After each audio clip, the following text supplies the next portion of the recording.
Hello আমার প্রিয় ছাত্রছাত্রীরা, চলে এসেছে একটা নতুন ক্লাসে। আজকে তোমাদের দিব এবিটি টেস্ট পাওয়ার থেকে ক্লাস দিব। এতদিন ধরে আমরা পরশু টেস্ট পাওয়ার থেকে ক্লাস দিচ্ছি, তো আজকে আমি তোমাদের দিব এবিটি টেস্ট পাওয়ার থেকে। তো পরশু টেস্ট পাওয়ার ক্লাস চলবে, তার সঙ্গে আমরা এবিটি টেস্ট পাওয়ারটা আমরা বন্ধ ছিল, এটাও আমরা ক্লাসটা চালু করব। আজকে আমরা দেখো যেটা ক্লাস নিয়েছি ABT test paper 2025 page number 644 পাতা। এই পেজের আজকে তোমাদের অঙ্কগুলো করাবো। কোয়েশ্চেন নাম্বার 1, 2, 3, 4 এই দাগের অঙ্কগুলো করাবো। এমসিকিউ আর এসিকিউ অঙ্কগুলো তোমাদের করাবো। তো আজকের ক্লাসটা খুব গুরুত্বপূর্ণ হতে চলেছে, কারণ আজকের অঙ্কগুলো খুব ভাইটাল আছে, খুব ভালো ভালো অঙ্ক আছে এই ক্লাসটাতে। তোমরা মন দিয়ে ক্লাসগুলো দেখো। তো ক্লাস শুরু করার আগে তোমাদের বলি যে তোমরা ভিডিওতে লাইক করো এবং ভিডিওগুলো বন্ধুদের কাছে শেয়ার করে দাও। আর যারা নতুন আছে এখন পর্যন্ত চ্যানেলটা সাবস্ক্রাইব করো নি, তো তাড়াতাড়ি করে চ্যানেলটা সাবস্ক্রাইব করো এইরকম ক্লাস পাওয়ার জন্য। খুব গুরুত্বপূর্ণ অঙ্কগুলো আছে যেটা বললাম, সেই অঙ্কগুলো কিন্তু তোমরা ভালো করে দেখো, মন দিয়ে দেখো ক্লাসটা। তো আমরা দেখে নিচ্ছি আজকের অঙ্কগুলো কী আছে। আচ্ছা, একের অঙ্কগুলো নিয়েছি, তাহলে একের অঙ্কগুলো আমাদের এমসিকিউ টাইপের প্রশ্ন আছে, তো দেখে নেব এমসিকিউ অঙ্কগুলো কী আছে। আচ্ছা, অঙ্কটা করার আগে তোমাদের বলি, আমাকে আসিফুল রহমান বলে আমাকে কমেন্ট করেছে যে পর্ষদ, ঠিক আছে, পর্ষদ টেস্ট পেপার থেকে যে অঙ্ক করিয়েছি পেজ নাম্বার 377 পাতার এই যে ভিডিওটা দিয়েছি, ওখানে বলছে আসিফুল রহমান বলছে 4-এর 1-এর অঙ্কটা বলছে মানে ভুল আছে। তা আমি অঙ্কটা দেখেছি, চেক করেছি যে আসিফুল রহমান তোমাকে বলছি যে অঙ্কটা কিন্তু ভুল নয়, অঙ্কটা ঠিকই আছে। ঠিক আছে, তুমি ভালো করে দেখো। আর তোমাদের বলি যারা ক্লাসটা দেখছো, ভিডিওটা দেখছো, তার তোমাদের সবাইকে বলি আমি, তো তোমরা অঙ্কটা গিয়ে দেখো, এই যে এই পেজের ক্লাসটা দেখবা, ভিডিওটা দেখার পর তোমরা 4-এর 1-টা দেখবে ভালো করে, চেক করবা যে তোমরা কমেন্টে জানাবা অঙ্কটা ঠিক আছে না ভুল আছে। কারণ আমি চেক করেছি অঙ্কটা কিন্তু ঠিক আছে, ভুল নাই। তা তোমরা জানো কমেন্টে, তাই না? আর আসিফুল রহমান তোমাকে বলে দিলাম যে অঙ্কটা কিন্তু ঠিক আছে, ওটাই আমাদের ঠিক অ্যান্সার আছে। তো চলো আজকের ক্লাসের অঙ্কটা আমি দেখে নিচ্ছি। তো দেখো 1-এর 1টা আমরা নিয়েছি, তাহলে 1-এর 1টা বলছি এ কিছু পরিমাণ টাকা নিয়ে বছরের শুরুতে একটি ব্যবসা শুরু করে 4 মাস পর বি সমপরিমাণ টাকা নিয়ে ওই ব্যবসায় যোগ দেয়। তাহলে বছরের শেষে 50,000 টাকা লাভ হলে বি কত টাকা পাবে? তাহলে এখানে দেখো এ কিছু পরিমাণ টাকা, এর টাকাটা বলে নেই, তারপর ধরে নিচ্ছি এর টাকাটা এক্স টাকা ছিল, এর মূলধনটা কিছু পরিমাণ টাকা বলতে এর মূলধন। তাহলে আমরা এখানে ধরে নিব এর মূলধন। এর মূলধন আমরা কত দিলাম? এর মূলধন নিলাম আমরা এক্স টাকা। ওকে, তাহলে এর মূলধনটা যদি এক্স টাকা হয়, তাহলে বি এর মূলধন কত হবে? দেখো এখানে বলে দিয়েছে 4 মাস পর বি সমপরিমাণ টাকা, মানে এর মূলধনটা যা ছিল বি এর মূলধনের তাই সমপরিমাণ টাকা, মানে বি এর মূলধনটাও এক্স টাকায় আছে। তাহলে এখানে দেখো বি এর মূলধন কত আছে, তাহলে বি এর, তারপর অতএব বলতে পারবো এটা বি এর মূলধন, বি এর মূলধনও কিন্তু এক্স টাকা। এবার দেখো এখানে 4 মাস পর বি দিয়েছিল, তাই না? তাহলে এখানে একই সময় ক্ষেত্রে তাদের মূলধন অনুপাতটা বের করবো। একই সময়ে, তাই না, একই সময়ে এ ও বি এর মূলধন অনুপাত, এ ও বি এর মূলধনের অনুপাত। এই যে দেখো, তাহলে এ ও বি এর মূলধনের অনুপাতটা আমরা কত পাবো? দেখো এখানে দেখো তাদের যেহেতু এখানে চেঞ্জ করেছে, 4 মাস পর বি বলেছে, তাহলে এখানে 1 মাসে আমরা যদি লাভটা পেতে যাই তাদের মূলধনের অনুপাতটা হবে, দেখো এর মূলধনটা এক্স টাকাটা 12 মাস কেটেছে, তাহলে এই এক্স টাকাটা 12 মাস খাটে এর = 2। এবার বি দেখো, বি 4 মাস পর টাকাটা দিয়েছিল এক্স টাকাটা, ঠিক আছে? তা 4 মাস পর বলতে 4 মাস তো কেটে গেলো 12 মাসের মধ্যে, তাহলে বি এর টাকাটা এক্স টাকাটা কত মাস কেটেছে? বি এর টাকাটা কিন্তু 8 মাস কেটেছে, কারণ 12 মাস থেকে 4 মাস বাদ দিয়ে দাও, তোমরা 8 মাস পাবা। তাহলে বি এর টাকাটা কেটেছে 8 মাস, তাহলে এখানে এক্সের সঙ্গে যে টাকাটা বি দিয়েছিল এক্সের সঙ্গে 8 মাস 8 দিয়ে গুণ করব। এভাবে তাদের আমরা মূলধনের অনুপাত পেয়ে যাবো একই সময়ের ক্ষেত্রে। আচ্ছা, তাহলে এখানে দেখো এক্স ভ্যানিস, তাহলে এখানে হয়ে গেল 12:8। এখানে 4 দিয়ে ভাগ করে দাও, 4 × 3 = 12, 4 দিয়ে 8, তাহলে 3:2 পেয়ে গেলাম। এটা এ ও বি এর মূলধনের অনুপাতটা ফ্রেশ পেয়ে গেলাম একই সময়ের ক্ষেত্রে। এখন বি এর কত টাকা পাবে? লাভটা বলে দিয়েছে 50,000 টাকা, তাহলে বি এর লাভটা আমরা বের করবো। তো এখানে লিখবো অতএব বি এর লভ্যাংশ, এখানে বি এর লভ্যাংশটাই বের করতে বলেছে। বি এর লভ্যাংশ কত হবে? দেখো বি হচ্ছে 2, তাহলে 2 আনুপাতিক যোগ 5 ইন্টু মোট লাভটা দিয়ে গুণ করব। মোট লাভ হচ্ছে 50,000 টাকা, ঠিক আছে, টাকা। এটা আমরা কাটাকাটি করি, 5 × 5 0, আর এখানে বসে যাবে, তাহলে 10,000 টাকা কাটাকাটি করে গুণ করো, 20,000 টাকা পেয়ে গেলাম, তাহলে 20,000 টাকা। দেখো আমরা বি এর লাভটা পেয়ে গেলাম, বি এত টাকা পাবে 20,000 টাকা। তা দেখো 20,000 টাকা অপশানটা কত নম্বর আছে, আমাদের বি নাম্বার অপশানটা, অ্যান্সার আমাদের বি নাম্বার। দেখো দুইয়ের প্রশ্নটা বলছে S square by Y square varies X minus Y, comma Y square by S square varies X plus Y. ঠিক আছে, একটা ভেদের অঙ্ক আছে, তাহলে এই দুটো ভেদ থেকে আমাদের দেখাতে বলেছে S square minus Y square মানটা বের করতে বলেছে, এর মান কত হবে। তা দেখো আমরা এই দুটো থেকে আমরা S square minus Y square মানটা আমরা বের করে দেখাবো। তাহলে প্রথমে আমরা ভেদ উঠাই, তাহলে এখানে S square by Y square সমান সমান k1 into x minus Y, এভাবে ভেদ উঠাতে হয়। আর এখানে দেখো এখানে আমরা যদি ভেদ উঠাই Y square by S square সমান সমান k2 এক্স প্লাস ওয়াই। ওকে, আচ্ছা এবার কী করবো, আমরা এই দুটো সমীকরণকে গুণ করে দেবো। যদি গুণ করি তা দেখো S square by Y square into Y square by S square সমান সমান, এবার এদিকে গুণ হবে, এখানে গুণ হবে দেখো k1 k2 X minus Y আর এক্স প্লাস ওয়াই। এবার দেখো এখানে কিন্তু এস স্কোয়ার কেটে যাচ্ছে, ওয়াই স্কোয়ার কেটে যাচ্ছে, তাহলে এদিকে কিন্তু আমাদের 1 থেকে গেল। আর এখানে k1 k2, আর এটা দেখো এটা সূত্র পড়ছে এ স্কোয়ার মানে বি স্কোয়ার সূত্র, তাহলে এখানে S square minus Y square লিখে দিতে পারবো। তাহলে এখান থেকে আমরা S square minus Y square মানটা যদি বের করি তো এটা 1/k1 k2। ঠিক আছে, তাহলে এখানে দেখো k1 1/k1 k2 এটা তো ধ্রুবক, এটা যদি ধ্রুবক হয় তাহলে আমরা এখানে তো বলে দেবো, কী বলে দেবো, এখানে ধ্রুবক বলে দেবো। তাহলে এস স্কোয়ার মানে ওয়াই স্কোয়ার মানটা কিন্তু আমরা ধ্রুবক পেয়ে গেলাম। তোমরা এখানে পাশে বলে দিতে পারো এই জায়গায় যে আমরা এই যে k1 k2 নিয়েছি এগুলো কিন্তু অশূন্য ভেদ ধ্রুবক, এখানে পাশে বলে দেবা যেখানে k1, k2 অশূন্য ভেদ ধ্রুবক, অশূন্য ভেদ ধ্রুবক। ওকে, তাহলে আমাদের দেখো কত নম্বর অপশানটা মিলেছে, তো আমাদের অ্যান্সার দেখতে পাচ্ছি এ নাম্বার, ধ্রুবক এখানে এ নাম্বারে আছে। তিনের প্রশ্ন দেখো কি বলছে, একটি বৃত্তস্থ চতুর্ভুজে দুটি বিপরীত কোণের অনুপাত 3:2 হলে কোণ দুটির অন্তর কত হবে। আচ্ছা, বৃত্তস্থ চতুর্ভুজে দুটি কোণের অনুপাত দেওয়া আছে, তাহলে আমরা বৃত্তস্থ চতুর্ভুজে বিপরীত কোণ বলেছে এখানে, তাহলে আমরা দেখো বৃত্তস্থ চতুর্ভুজ তৈরি করছি।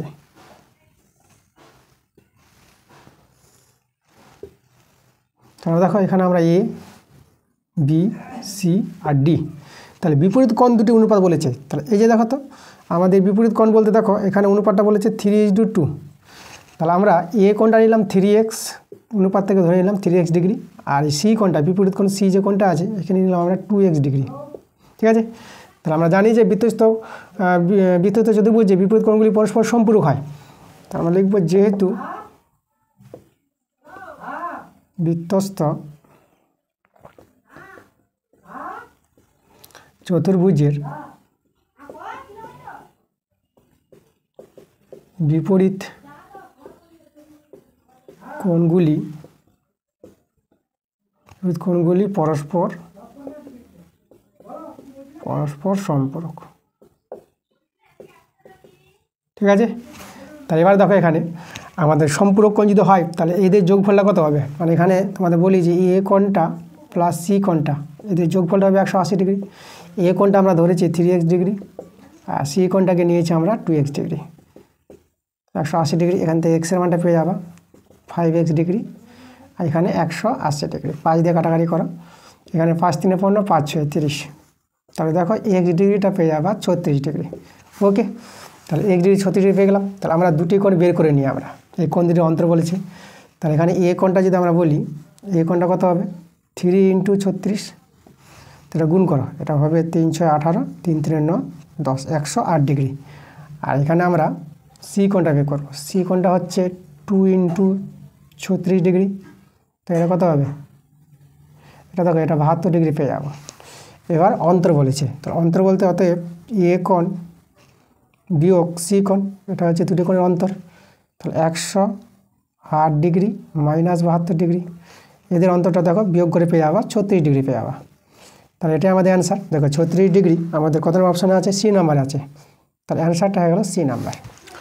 চারের প্রশ্ন দেখো বলছে sin 3θ = cos 10 ডিগ্রি প্লাস থিতা এটা দেওয়া আছে আমাদের, এখান থেকে cos থ্রি থিটার মানটা বের করতে বলেছে। তাহলে আমরা এখান থেকে থিটার মানটা পাবো, আর থিটার মানটা পেয়ে গেলে cos থ্রি থিটার মানটা বের করে নিতে পারবো। তা দেখো আমরা কী করবো, আমরা পুরো কোণের সূত্র অনুযায়ী দেখো এটাকে সাইনটাকে cos করে দেবো। তাহলে এখানে সাইনকে যদি cos করি তাহলে এটাকে তোমরা 90 ডিগ্রি মাইনাস থ্রি থিটা লিখতে পারবা। আর এখানে cos 10 ডিগ্রি প্লাস থিটা আছে। এবার দেখো উভয় দিকে cos cos ভ্যানিশ করে দাও। তাহলে আমরা কোণটা এদিকে দেখো 90 ডিগ্রি মাইনাস থ্রি থিটা, এদিকে 10 ডিগ্রি প্লাস থিটা, এভাবে পেয়ে যাবা। আচ্ছা এবার আমরা কি করব, দেখো এখানে আমরা থিতাগুলো দেখতে পাচ্ছি, এদিকে 4 থিটা আর এদিকে 10টা এদিকে বিয়োগ হবে। তাহলে এখানে দেখো আমরা সমাধানটা ভেঙে দেখাই, 10 ডিগ্রি মাইনাস 90 ডিগ্রি। তাহলে এখানে কত আসছে, এটা আসছে -4 থিটা, এটা আসবে -80 ডিগ্রি। তাহলে এখানে আমরা মাইনাস মাইনাস কেটে দেবো, 4 দিয়ে কাটাকাটি করো, 4 দিয়ে 8 20 ডিগ্রি। তাহলে থিটার মানটা তোমরা পেয়ে গেলা 20 ডিগ্রি পেয়ে গেলা। ওকে আচ্ছা, তাহলে এখানে বসিয়ে দাও মানটা। তাহলে cos 3 × 20 ডিগ্রি, তাহলে আমাদের হয়ে গেল cos 20 × 3 = 60 ডিগ্রি। তাহলে cos 60 ডিগ্রির মানটা আমরা দেখবো।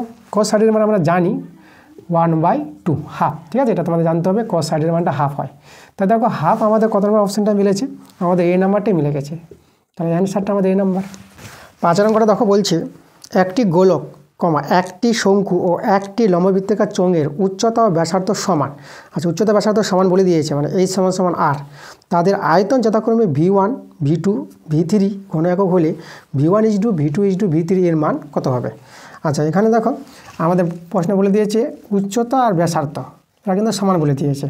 তাহলে আমরা কি করব, V1 যেটা হচ্ছে গোলকের আয়তন, ঠিক আছে, প্রথমটা হচ্ছে গোলক আছে এখানে। তো গোলকের আয়তনের সূত্র আমরা কি জানি, 4/3 পাই r3, এটা হচ্ছে গোলকের আয়তন। V2টা কি আছে, গোলকের পরে আছে এখানে শঙ্কু, শঙ্কুর আয়তনের সূত্র 1/3 পাই r²h। ওকে আচ্ছা এখানে আর এই সমান আছে যখন, তো তোমাদের এখানে লক্ষ্য করো 1/3 পাই r²h এর জায়গায় আমরা আর বসাতে পারবো। তাহলে 1/3 পাই r³ করে দিলাম, শঙ্কু গেল। এবার দেখো চোঙের আয়তনটা, চোঙের আয়তনটা V3 বলেছে, ঠিক আছে, V3কে চোঙের আয়তন বলেছে। চোঙের আয়তনের সূত্র পাই r²h। এখানেও তোমরা মানটা বসিয়ে দিবা, h এর মানটা r করে দাও, তাহলে এখানে আসবে পাই r³ চলে আসবে আমাদের। এবার আমরা বের করতে পারবো V1 = V2 = V3। তাহলে এখানে প্রথমে হবে আমাদের 4/3 পাই r³ = তারপর এটা আছে 1/3 পাই r³ = তারপরেরটা আছে V3টা পাই r³। এবার এখানে লঘিষ্ঠ করো, দেখো আমরা কাটাকাটি করতে পারবো, পাই পাই পাই ভ্যানিশ, r³ ভ্যানিশ। তো আমাদের থাকলো 4/3 = 1/3 = 1। তো এবার যদি আমরা দেখো 3 দিয়ে গুণ করি, তা 3 দিয়ে গুণ করলে এটা 4 পাবা, 4 এখানে 1 পেয়ে যাবা, আর এখানে 3 পেয়ে যাবা। তাহলে 4:1 = 3। তাহলে এখানে গোলক, শঙ্কু আর চোঙের আয়তন অনুপাতটা পেয়ে গেলাম 4:1 = 3। এটা আমাদের অ্যান্সার। দেখো এটা কোথায় মিলছে, আমাদের মিলছে এটা বি নাম্বার অপশানে। তাহলে অ্যান্সারটা আমাদের বি। 6 প্রশ্ন দেখো বলছে UI এর মানটা এখানে দেওয়া আছে, UI = xi - 20/5। তারপর এখানে সামেশন FI এর মানটা 25 দেওয়া আছে, সামেশন FI এর মানটা 50 দেওয়া আছে। তাহলে আমাদের x বারের মানটা বের করতে বলেছে, ঠিক আছে, x বার কত হবে, x বার = কত। আচ্ছা এখানে x বারের সূত্র তোমাদের জানতে হবে, a + h * summation FI UI by summation FI, এটা হচ্ছে আমাদের x বারের সূত্র। এবার আমাদের a আর h জানতে হবে। দেখো a আর h আমরা পাবো কোথা থেকে, দেখো এখানে যেটা আমরা এই যে দেওয়া আছে UI আমরা সাধারণত কী জানি, UI জানি xi - a/h, এভাবে UIটা থাকে। a বলতে পরিসংখ্যাগুলোর মধ্যমান, h হচ্ছে শ্রেণী দৈর্ঘ্য। তো এখানে কম্পেয়ার করো, এখান থেকে আমরা কার মানটা পাবো, a এর মানটা পাবো। a বলতে আমাদের 20 এখানে আছে, আর h বলতে দেখো 5 আছে, h আমাদের এখানে 5। আর এখানে সামেশন FI UI তোমার দেওয়া আছে, সামেশন FI এর মানটা দেওয়া আছে, সব মানগুলো বসিয়ে দিই। এটা 20 প্লাস h হচ্ছে 5, summation FI UI, summation FI এর মানটা হচ্ছে আমাদের 25, ঠিক আছে। আর সামেশন FIটা আমাদের কত আছে, 50। ওকে তাহলে এখানে দেখো আমরা এখান থেকে সরল করে আমরা কিন্তু x বারের মানটা বের করতে পারবো। আমরা কাটাকাটি করে 25 দিয়ে 50, তাহলে আমরা এখানে দেখতে পাচ্ছি 20 প্লাস 5/2 থাকছে। তো এটা ভগ্নাংশে যোগ বিয়োগ করো, এটা 45/2 পেয়ে যাবা। এটাকে যেহেতু ভাগ করে দাও তাহলে 22.5 পেয়ে যাবা। এটাই আমাদের অ্যান্সার। দেখো এটা আমাদের কত নম্বর অপশানে মিলছে, আমাদের এটা ডি নাম্বার অপশানে মিলছে, তাহলে তোমরা ডি নাম্বার দিয়ে দেবা অ্যান্সারটা। এবার 2-এর প্রশ্নগুলো করাবো। 2-এর প্রশ্নগুলো আমাদের এখানে শূন্যস্থান টাইপের প্রশ্ন আছে, তো দেখে নেবো শূন্যস্থানগুলো কী বলছে। 2-এর 1-এরটা বলছে কোনো আসল দেওয়া নাই, 20% সরল সুদের হারে 5 বছরের জন্য খাটলে আসল আর সমৃদ্ধি মূলের অনুপাত কত হবে।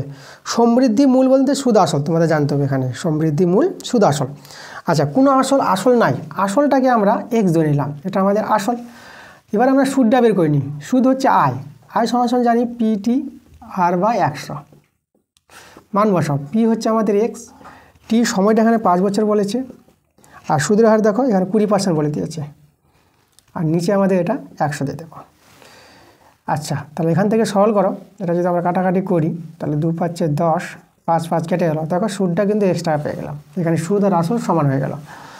এবার দেখো আমরা সুদ আসল বের করব। সুদ আসল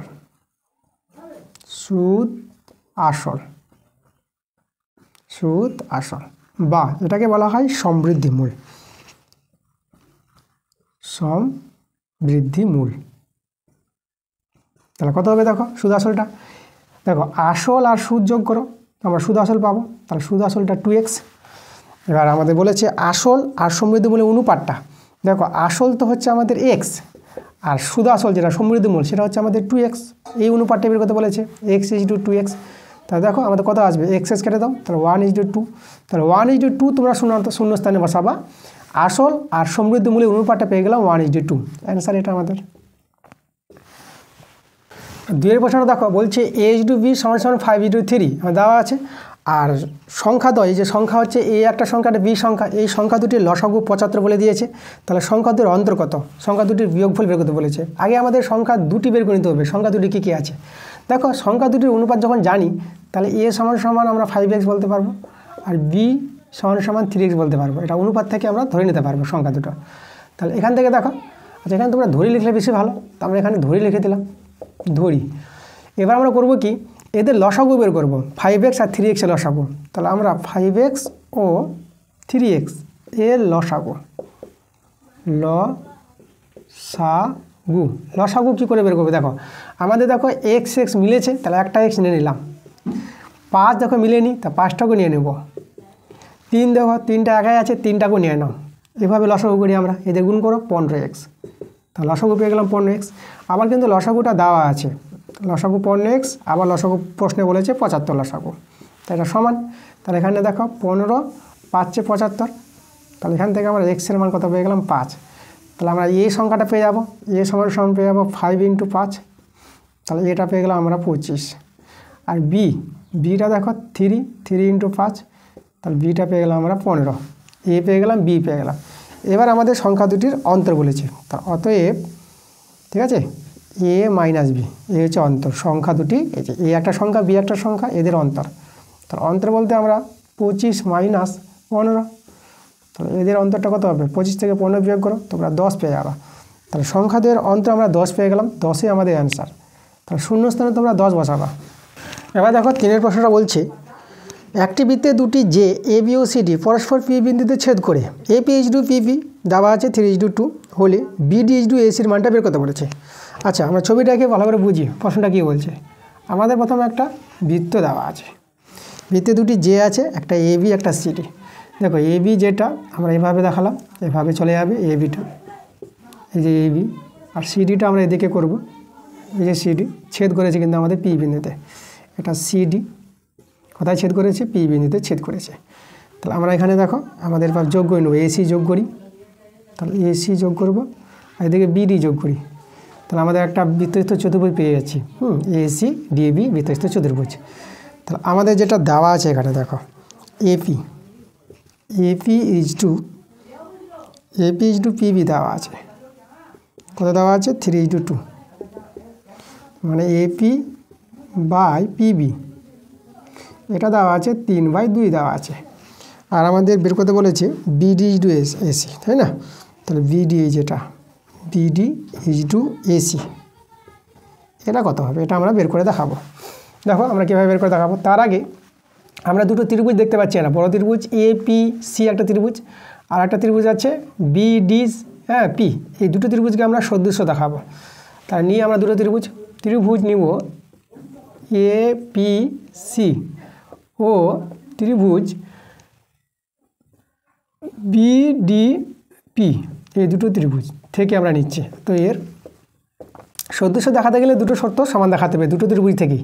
তাহলে আমরা দেখো এই ত্রিভুজের এই কোণটা আর এই ত্রিভুজের এই কোণটা সমান হবে, ঠিক আছে? কেন? কারণ বৃত্তস্থ চতুর্ভুজ এটা বহিস্থ কোণ, তাহলে বৃত্তস্থ চতুর্ভুজের বহিস্থ কোণটি অন্তস্থ বিপরীত কোণের সঙ্গে সমান হয়। তাহলে আমরা এখানে কোণ A সমান সমান কোণ D বলতে পারবো। কারণটা কি? যেহেতু বৃত্তস্থ চতুর্ভুজের বহিস্থ কোণটি অন্তস্থ বিপরীত কোণের সমান, ঠিক আছে? এটা আমরা জানি যে বৃত্তস্থ চতুর্ভুজের বহিস্থ কোণটি অন্তস্থ বিপরীত কোণের সমান হয়, তার জন্য এই কোণটা সমান হয়, এটা আমাদের জানতে হবে। পেয়ে গেলাম একটা শর্ত। এবার 2 নম্বর শর্ত দেখো P কোণটা আছে, P কোণটা দুটো ত্রিভুজেরই কমন কোণ, তাহলে আমরা P কোণ সমান কোণ P নিতে পারবো। তার দেখো দুটো ত্রিভুজ থেকে দুটো শর্ত আমরা দেখে দিলাম সমান। এখন আমরা দুটো ত্রিভুজকে কি বলতে পারবো? সদৃশ্য বলতে পারবো। ত্রিভুজ APC সদৃশ্য ত্রিভুজ BDP। যাক, দুটো ত্রিভুজ সদৃশ্য দেখে দিলাম। এখন দুটো ত্রিভুজের সদৃশ্য হয় তাদের অনুরূপ বাহুগুলোর অনুপাত কী হবে? অনুরূপ বাহুগুলোর অনুপাত আমাদের কী হয়? সমান হয়। তা অনুরূপ বাহু দেখো, বড় ত্রিভুজের AP বাহু নিব আর ছোট ত্রিভুজের আমরা PB বাহু নিব। তা বলবো AP বাই PB সমান। এবার দেখো বড় ত্রিভুজের AC বাহুটা বাই ছোট ত্রিভুজের এই যে আছে BD বাহুটা করবো, মানে AC বাই BD করি, কারণ এখানে বড় ত্রিভুজ আগে নিয়েছি, তারপর ছোট ত্রিভুজের। এখানেও আমরা নিব বড় ত্রিভুজের, তারপর নিব ছোট ত্রিভুজের। তাহলে AC বাই BD, এই যে দেখো। ওকে, আচ্ছা, তাহলে এবার আমরা কি করব? এখানে আমাদের মান জানা আছে আমাদের। দেখো AP বাই PBটা কত? 3/2 দেওয়া আছে, তাহলে এখানে 3/2 বসাতে পারবো। আর AC বাই BD বসিয়ে দিলাম। দেখো AC বাই BDর মানটা পেয়ে গেছি। এদেরকে আমরা উল্টে নেব, ঠিক না? তাহলে এখানে যদি দেখো এখানে লিখছি আমি করব BD বাই AC করে দিলাম, কারণ আমাদের BD আগে আছে। তাহলে এই মানটা উল্টে যাবে, 2/3 হয়ে যাবে, 2/3। তাহলে অতএব BD ইজটু AC কত পেয়ে গেলাম? 2:3 পেয়ে গেলাম। দেখো আমরা কিন্তু অ্যান্সার পেয়ে গেলাম, এটা হলো আমাদের অ্যান্সার। 4 নম্বর প্রশ্ন দেখো বলছে sin θ মাইনাস cos θ সমান 7/13 যদি হয়, তো আমাদের মান বের করতে বলেছে sin θ প্লাস cos θ এর মান কত, ঠিক আছে? শূন্যস্থানে কত বসবে? তো দেখো আমরা মানটা বের করে দেখাবো তোমাদের। আচ্ছা, প্রথমে আমরা কাজ করি। আমরা জানি যেহেতু sin square θ plus cos square θ এর মানটা আমরা কি জানি? 1 জানি। এবার আমরা কি করব? a square plus b square সূত্র এখানে প্রয়োগ করব। তাহলে এখানে দেখো a মাইনাস cos θ, ঠিক আছে? a square plus b square সূত্র, দুটো সূত্র আছে, a প্লাস b তার whole square, a minus b হয়, তাহলে a মাইনাসটা নিলাম, a মাইনাস b তার whole square plus 2ab 2 sin θ cos θ, এদিকে 1। দেখো মাইনাসের মানটা জানা আছে বলে মাইনাসটা নিলাম। তাহলে মানটা বসাও এখানে, এটা 7/13 তার whole square plus 2 sin θ cos θ equal to 1। এটা দেখো এটা পেয়ে যাবে তোমরা 49, আর এখানে 13 বর্গ 169 প্লাস 2 sin θ cos θ সমান 1। তাহলে 2 sin θ cos θ সমান 1 মাইনাস 49/169। এবার এখানে ভগ্নাংশ যোগ বিয়োগ করো, 169 এখানে 169 মাইনাস 49। আচ্ছা, এবার দেখো 169 এটা কত হবে? 0, আর এটা আমাদের 2, 120 2 দিয়ে কাটাকাটি করতে পারবা, সেটা 60 পেয়ে গেল, ঠিক আছে? তাহলে দেখো আমরা কার মানটা বের করলাম? আমরা sin θ আর cos θ এর মানটা আমরা পেলাম 60/169, এই মানটা আমরা কাজে লাগাবো। এখন আমরা কি করব? আমরা বর্গের মানটা বের করব, এর বর্গ। তো আমরা করছি sine theta plus cos theta তার হোল স্কয়ার, বর্গের মানটা বের করি। তাহলে এর সূত্র আমরা কি জানি, এটা তোমরা বসাবা sine theta minus cos theta তার whole square plus 4 sine theta cos theta. ঠিক আছে, A plus B whole square সমান সমান A minus B whole square plus 4ab, এটা সূত্র আছে। আজ এখানে মান বসিয়ে দাও, 7/13 তার whole square plus 4 into sine theta cos থিটার মানটা দেখো, সাইন থিটা কোসের মানটা যে বের করলাম 60/169। চলো আমরা একটু সরল করি, এটা আমাদের 49/169, 4 দিয়ে গুণ করে 6 4 24, 0 169, এখানে 169। এটা আমাদের দেখো এটা 49 যোগ 240 হবে। এখানে দেখো কত আসছে, এটা 9, এটা পেয়ে যাবা 8, এটা 2, 289 আর নিচে 169। আচ্ছা, তাহলে আমরা কী করব, এটা তো আমাদের হোল স্কয়ার মান, অতএব যদি হোল স্কয়ার ছেড়ে দিই তাহলে sine theta plus cos theta সমান সমান কী হবে, এর বর্গমূলটা, এদের বর্গমূল করবো এই যে 289/169। আচ্ছা, এখানে কিন্তু মাইনাস মানটা ছাড়া যাবে যেহেতু থিটাটা এখানে সূক্ষ্মকোণ আছে। তাহলে 289 বর্গমূল তোমরা জানো 17, আর 169 তো 13 হয়। দেখো তাহলে সাইন থিটা প্লাস কস থিটার মানে কত পেয়ে গেলাম, 17/13, এটাই আমাদের অ্যান্সার। তাহলে শূন্য স্থানে তোমরা বসিয়ে দেবা 17/13, 17/13, এটা আমাদের অ্যান্সার। 2-এর 5-এর অঙ্কটা দেখো, তাহলে 5-এর অঙ্কটা বলছে এখানে দুটি নিরেট লম্ববৃত্তাকার চোঙের ব্যাসার্ধ অনুপাত 2:3 এবং উচ্চতা অনুপাত 5:4 হলে তাদের আয়তনের অনুপাত কত হবে। আচ্ছা, এখানে দেখো ব্যাসার্ধ অনুপাত, প্রথম চোঙের ব্যাসার্ধ R1 আর দ্বিতীয় চোঙের ব্যাসার্ধ R2 নিলাম। তাহলে এখান থেকে দেখো তাদের অনুপাত যেটা বলেছে R1/R2, ঠিক আছে, বাই মানে অনুপাত। তাহলে এদের অনুপাতটা কত বলেছে 2:3, মানে 2/3 দেওয়া আছে। আর উচ্চতা দেখো, প্রথম চোঙের উচ্চতা H1 নিলাম আর দ্বিতীয় চোঙের উচ্চতা H2। তাহলে এখানে দেখো আমরা এখান থেকে কী পেয়ে যাব, উচ্চতার অনুপাত। উচ্চতার অনুপাত বলতে H1/H2 সমান সমান কত বলেছে এখানে 5:4, তাহলে 5/4 পেয়ে গেলাম। আচ্ছা, এবার আয়তনের অনুপাত, তাহলে দুটি চোঙের আয়তনের অনুপাত, দুটি চোঙের আয়তনের অনুপাত, আয়তনের অনুপাত দেখো, আয়তনের অনুপাত বলতে দেখো প্রথম চোঙের আয়তন πr1² H1 আর দ্বিতীয় চোঙের আয়তন πr2² H2। বাস, এদের মানটা আমরা বের করে দেখাবো। পাই কেটে দাও, এখানে দেখো R1/R2 করে তোমরা হোল স্কয়ার করতে পারবা। এই যে R1/R2, R1 হোল স্কয়ার আছে, R2 হোল স্কয়ার আছে, এটাকে এইভাবে তোমরা লিখতে পারবা। আর এখানে আছে H1/H2, পৃথক করে দিলাম আমরা, মানগুলো বসাবো এখন, মান জানা আছে। R1/R2 মানটা আছে 2/3 তার হোল স্কয়ার, আর H1/H2 আছে 5/4। সরল করো, এটা 4/9 পাচ্ছ, আর এটা তো 5/4 আছে, 4 কেটে দাও, তা দেখো থাকলো আমাদের 5/9। তাহলে এখানে আমরা পেয়ে গেলাম অনুপাতটা 5:9 পেয়ে গেলাম। ঠিক আছে, তাহলে এই যে দুটি চোঙের আয়তনের অনুপাত 5:9, এটা আমাদের অ্যান্সার। শূন্য স্থানে তোমরা এটা বসাবা 5:9, তাহলে অ্যান্সার আমরা পেয়ে গেলাম।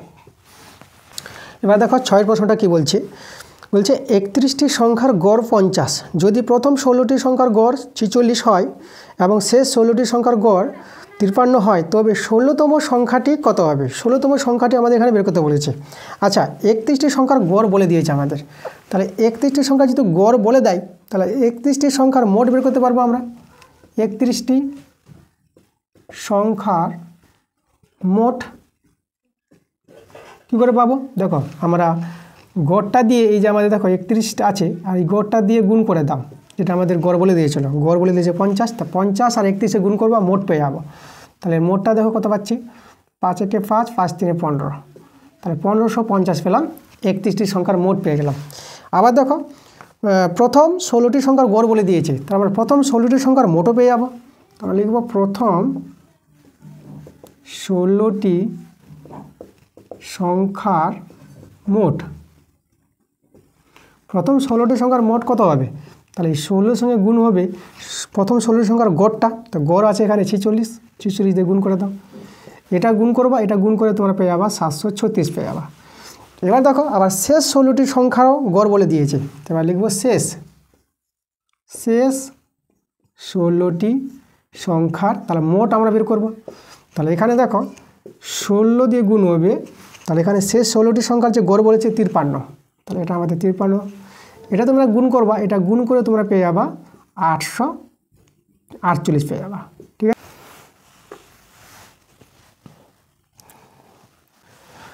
আচ্ছা তাহলে এবার দেখো, তাহলে এখানে আমরা পেয়ে গেলাম।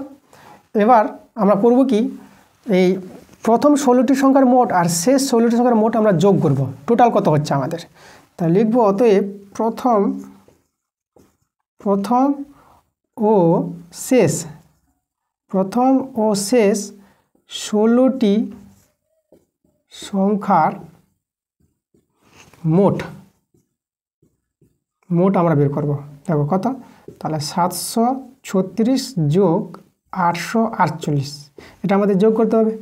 তাই এদের যোগফলে দেখো 1584 পাবা, এদের যোগফলটা। ঠিক আছে, আচ্ছা এবার দেখো আমাদের কী বের করতে বলেছে, 16তম সংখ্যাটি পাবা, এটা থেকে এটা বাদ দিয়ে দিবা, এই যে 31টি সংখ্যার মোটটা বাদ দিয়ে দাও, 16তম সংখ্যাটা পেয়ে যাবো। ঠিক আছে, তাহলে অতএব 16তম সংখ্যাটি, ঠিক আছে আমি বুঝাবো তোমাদের 16তম সংখ্যাটি কেন বিয়োগ করে আমরা পাবো। তাই বিয়োগটা দেখাচ্ছি তোমাদের, 15 আর 84 বিয়োগ হবে 1550, এটা বিয়োগ করে তোমরা কত পেয়ে যাবা, 34 পেয়ে যাবা।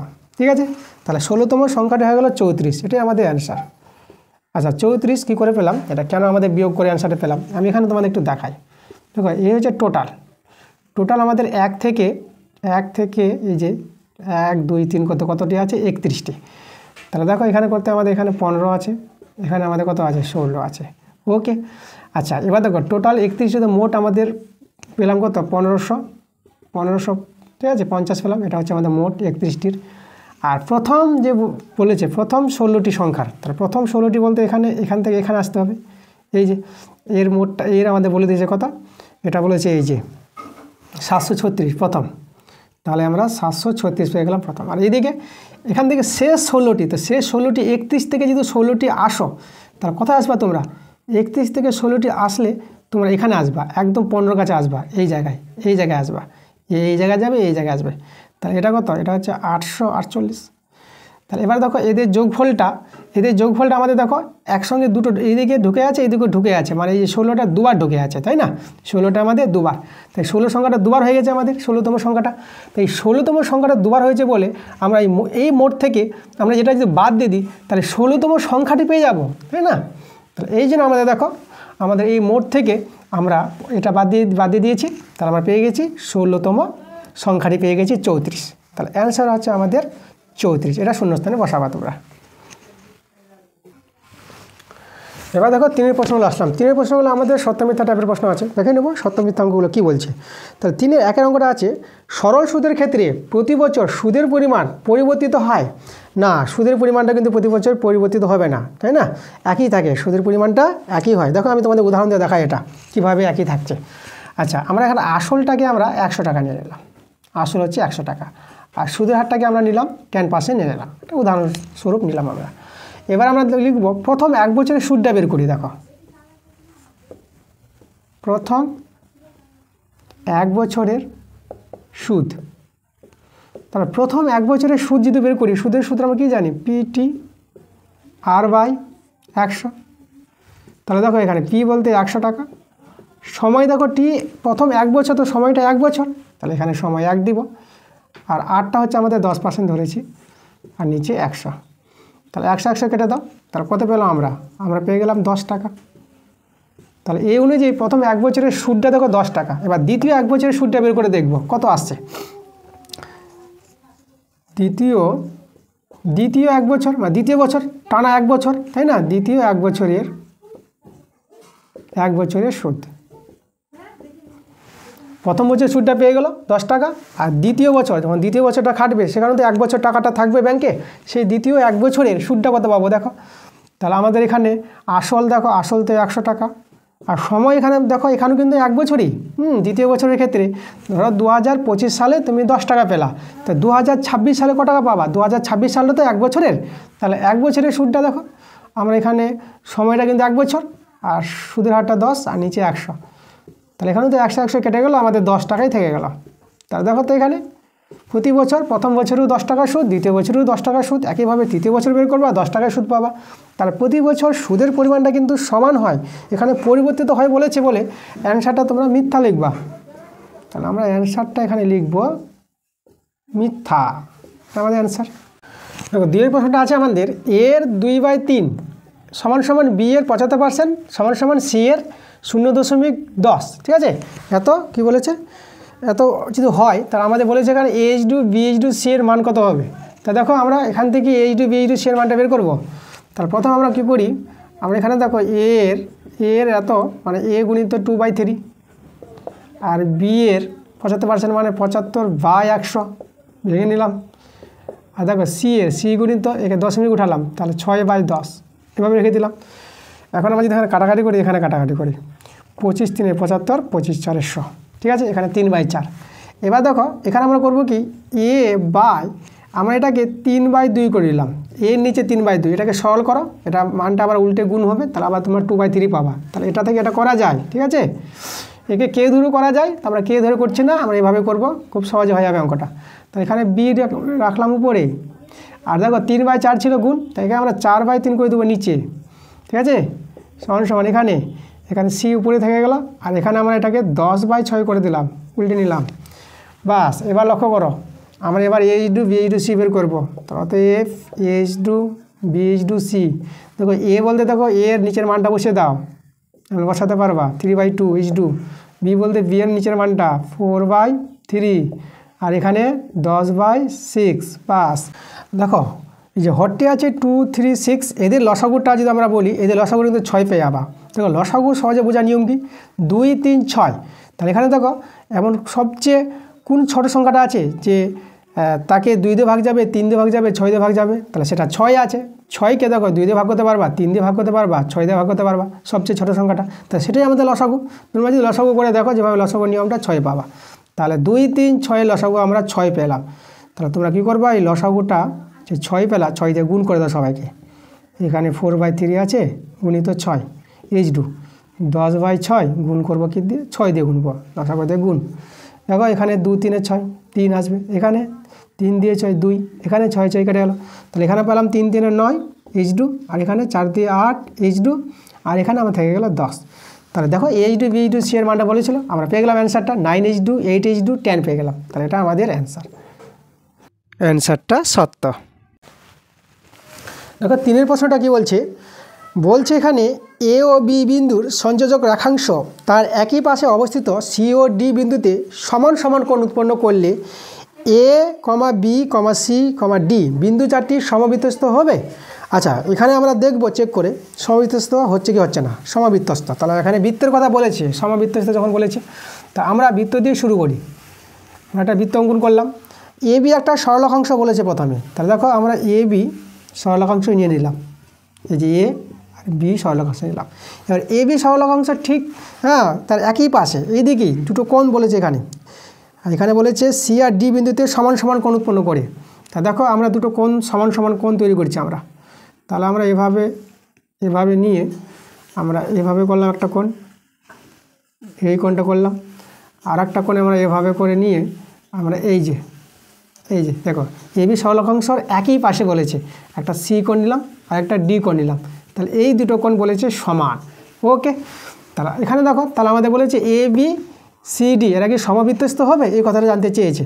তা তোমাদের বলে রাখি এখানে এ বি সি ডি সমবৃত্তস্থ তো হবে। দেখো কেন, কারণ আমরা জানি যে এই দুটো কোণ যদি সমান হয়, তাই না, তাহলে একই চাপের উপর অবস্থিত সকল বৃত্তাংশ কোণগুলো কী হয়, সমান হয়। তাহলে ওই অনুযায়ী আমাদের দেখো এই যে 4টা বিন্দু আছে একই বৃত্তের উপর, তাহলে সমবৃত্তস্থ আমরা বলতে পারবো এই 4টা বিন্দুকে, এ বি সি ডি আমাদের বিন্দুগুলো কী হবে, সমবৃত্তস্থ হবে। তার জন্য আমাদের এখানে অ্যান্সারটা কী বলে দেবো, সত্য বলে দেব। অ্যান্সার সত্য। 4 প্রশ্ন দেখো কি বলছে, একই ব্যাসার্ধ বিশিষ্ট নিরেট গোলক ও নিরেট অর্ধগোলকের ক্ষেত্রফলের অনুপাত 2:1 হবে। আচ্ছা দেখব তাদের দুজনের ক্ষেত্রফল অনুপাত যে 2:1 হয়, তা সত্য বলবো না হলে মিথ্যা। এখানে দেখো আমাদের যে গোলকের ক্ষেত্রফল বলতে সম্পূর্ণ বক্রতল সমগ্র তল, এটা হচ্ছে 4 পাই। ব্যাসার্ধ যদি এখানে, ঠিক আছে, ব্যাসার্ধ যদি এখানে আর হয়, তাহলে এই যে গোলকটা, ঠিক আছে, এই গোলকের সমগ্রতলের ক্ষেত্রফলটা হবে 4 পাই আর স্কোয়ার। এটা হচ্ছে আমাদের গোলকের সমগ্রতলের ক্ষেত্রফল। আর অর্ধগোলক, এই যে আমাদের অর্ধগোলক, একই ব্যাসার্ধ বলেছে, এখানেও ব্যাসার্ধ আর। তা অর্ধগোলকের দেখো এখানে বক্রতল আলাদা সমগ্রতল আলাদা আছে। তাহলে আমরা যদি সমগ্র তলটা নিই, তাহলে এই তলটা উপরে বৃত্ততলটা আর এই তলটা নিয়ে আমাদের যে ক্ষেত্রফলটা হবে এখানে, সেটা হবে 3 পাই আর স্কোয়ার। আর শুধু যদি বলি বক্রতলটা, তাই না, এটা হচ্ছে শুধু বক্রতল, শুধু বক্রতলটা আমাদের হবে কত, এটা হবে আমাদের 2 পাই আর স্কোয়ার। ঠিক আছে, এটা তোমাদের জানতে হবে। কারণ দেখো সম্পূর্ণটা হচ্ছে 4 পাই আর স্কোয়ার, আর অর্ধেকটা, এই যে অর্ধেক বক্রতলটা, তাই না, সেটা দেখো একে 2 দিয়ে ভাগ করলে 2 পেয়ে যাবো, তার জন্য এটা হবে 2। আর সম্পূর্ণটা আমাদের 3 আসছে এই জন্য যে নিচেরটা হচ্ছে 2 পাই আর স্কোয়ার, আর উপরের যে বৃত্তটা আছে সেটা হচ্ছে পাই আর স্কোয়ার। 2 পাই আর স্কোয়ার পাই আর স্কোয়ার মিলে আমাদের সম্পূর্ণ সমগ্রতলটা হয়ে যাচ্ছে 3 পাই আর স্কোয়ার, তাই না। তো এইভাবে জানতে হবে। এখানে কিন্তু অর্ধগোলকে বলেনি, বক্রতল আর সমগ্রতল উল্লেখ করেনি। তো আমরা চেক করব, দুটোই বসিয়ে চেক করব। আমরা দেখব, দেখো গোলকের যে ক্ষেত্রফলটা সেটা তো সমগ্রতলটাই হবে, এখানে আমাদের আলাদা করে বক্রতল আর সমগ্রতল নাই, ওর বক্রতলটাই সমগ্রতল গোলকটার। তাহলে এখানে পেয়ে গেলাম এর ক্ষেত্রফলটা 4 পাই আর স্কোয়ার H2। আর এই যদি আমি সমগ্রতলটাই নিই, তাহলে দেখো এটা পাবো আমরা 3 পাই আর স্কোয়ার। পাই আর স্কোয়ার কেটে দিই, তো দেখো এখানে 4H2 3, আমাদের কিন্তু মিলছে না এখানে। এবার ধরো আমরা যদি বক্রতলটা নিই, ধরো 4 পাই আর স্কোয়ার নিলাম গোলকটার, আর এটা নেব বক্রতলটা, তাই না, 2 পাই আর স্কোয়ার। আমরা দুটো নিয়েই চেক করব। তাহলে এখানে দেখো কত আসছে, এখানে পাই আর স্কোয়ার কেটে দিলাম, এখানে 4H2 তাহলে এখানে দেখো 2 দিয়ে যদি ভাগ করো, তাহলে এখানে 2:1 আসছে। দেখো এই ক্ষেত্রে কিন্তু আমাদের সত্য আসছে। তাহলে প্রশ্নটা কিন্তু যেহেতু উল্লেখ করেনি, তাহলে এখানে আমরা কনফিউশনে থেকে গেলাম যে আমাদের অ্যান্সারটা সত্য হবে না মিথ্যা হবে। তাহলে এখানে আমরা ধরে নিলাম, তাই আছে, আমরা কি অর্ধগোলক আর অর্ধগোলকের, ঠিক আছে, এখানে আমরা ধরে নিব যে গোলক আর অর্ধগোলকের কি সমগ্রতলের ক্ষেত্রফলের অনুপাতটা ধরেই আমরা অ্যান্সারটাকে মিথ্যা দেখিয়ে দেবো। ঠিক আছে, তো আমরা এখানে বলে দিই কথাটা। তাহলে অতএব গোলক ও অর্ধগোলকের সমগ্র তল, এই যে সমগ্র তলটা আমরা লাগিয়ে দিলাম, সমগ্র তলের ক্ষেত্রফলের অনুপাত,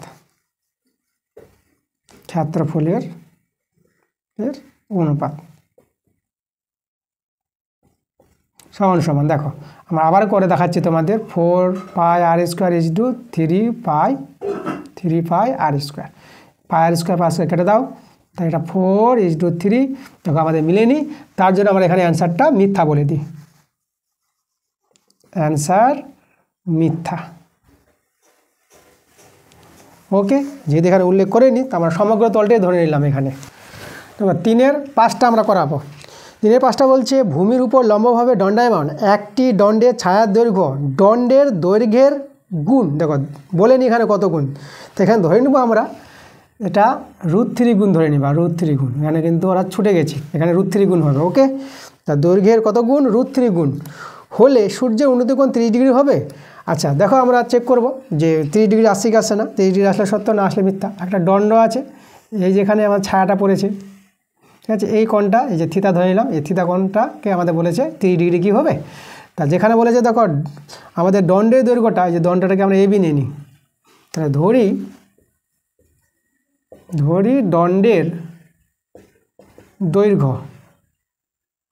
দণ্ডের দৈর্ঘ্যটাকে আমরা AB নিয়েছি এখানে, তাহলে ABটা আমরা নিলাম X। ওকে, তাহলে এবার ছায়া দৈর্ঘ্য কত হবে, এটা যদি X হয়ে যায় তাহলে ছায়া দৈর্ঘ্য পেয়ে যাবা √3x, কারণ এখানে বলেই দিয়েছে দণ্ডের দৈর্ঘ্যের √3 গুণ হচ্ছে ছায়ার দৈর্ঘ্য, √3 গুণ, ঠিক আছে, তার জন্য ছায়া দৈর্ঘ্যটা হবে √3x। এবার আমরা থিতা কোণের সাপেক্ষে তোমাদের যদি বলি লম্ব বাই ভূমি করব, থিতা কোণের সাপেক্ষে এটা লম্ব হয়, এটা ভূমি হয়, তাহলে AB/BC হয় tan থিতা, ABর মানটা x আর BCর মান √3x, tan থিতা x কেটে দাও, এখানে 1/√3 পেলা, এদিকে ট্যান থিতা 1/√3 ট্যান 30 ডিগ্রি, আর এখানে আমরা ট্যান থিতা বসিয়ে দেবো। উভয় দিকে ট্যান ভ্যানিশ করে দাও, তাহলে দেখো 30 ডিগ্রি সমান থিতা পেয়ে গেলাম। তাহলে থিতার মানটা কত পেয়ে গেলাম? ঠিক আছে, থিতার মানটা আমরা 30 ডিগ্রি পেয়ে গেলাম। তাহলে আমাদের এখানে দেখো সূর্যের উন্নতি কোণটা 30 ডিগ্রি বলেছিল, তাহলে অতএব সূর্যের উন্নতি কোণ আমরা এখানে 30 ডিগ্রি পেলাম, 30 ডিগ্রি। তাহলে অ্যান্সারটা তো কি লিখবে তোমরা? অ্যান্সার ধরো মিথ্যা, এই যে অ্যান্সার সত্য। 6 নম্বর প্রশ্ন দেখো, বলছে x1, x2, xn, এখানে বলেছে সম্যক পার্থক্য বলেছে 25 হলে x1 + 5 x2 + 5 xn + 5 এর সম্যক পার্থক্য 30 হবে। আর এর সম্যক পার্থক্য বলে দিয়েছে কত? আমাদের বলে দিয়েছে 25। তাহলে এর আমাদের দেখাতে বলেছে 30, এর কত দেখাতে বলেছে? এর সম্যক পার্থক্য 30 দেখাতে বলেছে। আচ্ছা, সম্যক পার্থক্য দেখো এখানে বানানটা হবে সমক পার্থক্য, যেটাকে বলা হয় সমক পার্থক্য হবে, হ্যাঁ, জফলাটা হবে না, সমক পার্থক্য। এই জিনিসটা কিন্তু তোমাদের সিলেবাসে নাই, সমক পার্থক্যটা। এটা তোমরা যখন ক্লাস 11 উঠবা, সায়েন্স নিয়ে যখন পড়াশোনা করবা, তাই না, তোমাদের আমি ভালো করে অঙ্ক শেখাচ্ছি, তোমরা ভালো অঙ্ক শিখে রেজাল্ট করে তোমরা সায়েন্স নিয়ে পড়াশোনা করবা। আমার এটা জানি, এটা আমি আশা করছি তোমাদের উপর। আর সায়েন্সে আমাকে ক্লাস 11 12 দেখতে পাবা, সেখানে তোমাদের ম্যাথ ক্লাস করাবো। আচ্ছা, সম্যক পার্থক্যটা কিন্তু ক্লাস 11 সিলেবাসে আছে। ক্লাস 11 তোমরা রাশিবিজ্ঞান ওখানে দেখতে পাবা সমক পার্থক্য, ক্লাস 10 সিলেবাসে নাই। তা আমি তোমাদের এখানে বলি, এখানে আমাদের কিন্তু গড় আছে, তাই না, যৌগিক গড়। তাহলে গড় ধরে যদি করি, যদি গড় বলতো, তাই না, তখন কিন্তু অ্যান্সারটা কী আসে দেখো। ধরো আমরা ধরে নিলাম যে এতের গড় 25, তাহলে এদের গড় কি 30 হবে?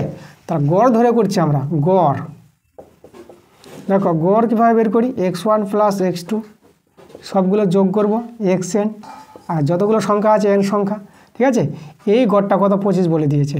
ওকে, এবার এদের গড়টা কি 30 হবে? তাহলে এদের গড়টা বের করি। তাহলে এদের গড়টা যদি বের করো, দেখো এখানে যদি আমরা গড় বের করি, গড়, তাহলে এখানে হবে x1 + 5 প্লাস সবগুলো যোগ হবে রাশি x2 + 5 প্লাস প্লাস xn + 5। নিচে কতগুলো আছে?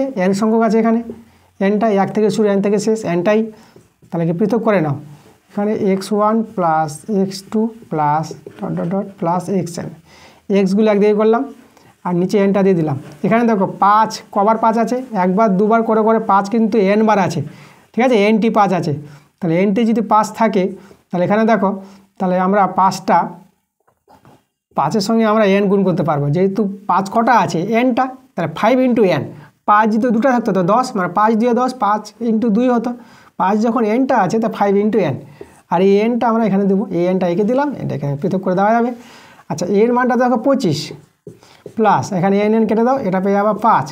তাহলে দেখো এখানে 25 5 যোগ করে 30, ঠিক আছে, গড় অনুযায়ী আমরা পাচ্ছি। যদি গড় বলতো, ঠিক আছে, গড় পার্থক্য বলা হয়, তোমরা দেখবা। তা গড় পার্থক্য বললে বা যৌগিক গড় বললে আমাদের কিন্তু আনসারটা কি সত্য দাঁড়াচ্ছে। কিন্তু আমাদের তো এখানে গড় বলেনি, আমাদের বলেছে সমক পার্থক্য। সম্যক হবে না, আবার বলি সমক পার্থক্য। তো ক্লাস 11 সিলেবাসে তোমরা দেখতে পাবা, তোমরা গিয়ে যখন উঠবা, ঠিক আছে, কিছুদিন পরই তোমরা চলে যাবা ক্লাস 11। তোমরা যারা ভালো ছাত্রছাত্রী আছো, তোমরা সায়েন্স নিয়ে পড়বা, সেখানে গিয়ে দেখতে পাবা রাশিবিজ্ঞানে আছে সমক পার্থক্য। এটা কিন্তু বড় সিলেবাস আছে, ঠিক আছে, একটু ডিটেলসে বুঝতে হবে। এখানে কিন্তু সেরকম বলা যাবে না, কারণ এখানে সময় লেগে যাবে অনেকটা বলতে গেলে। ছোটো জিনিস থাকলে আমি বলে দিতাম।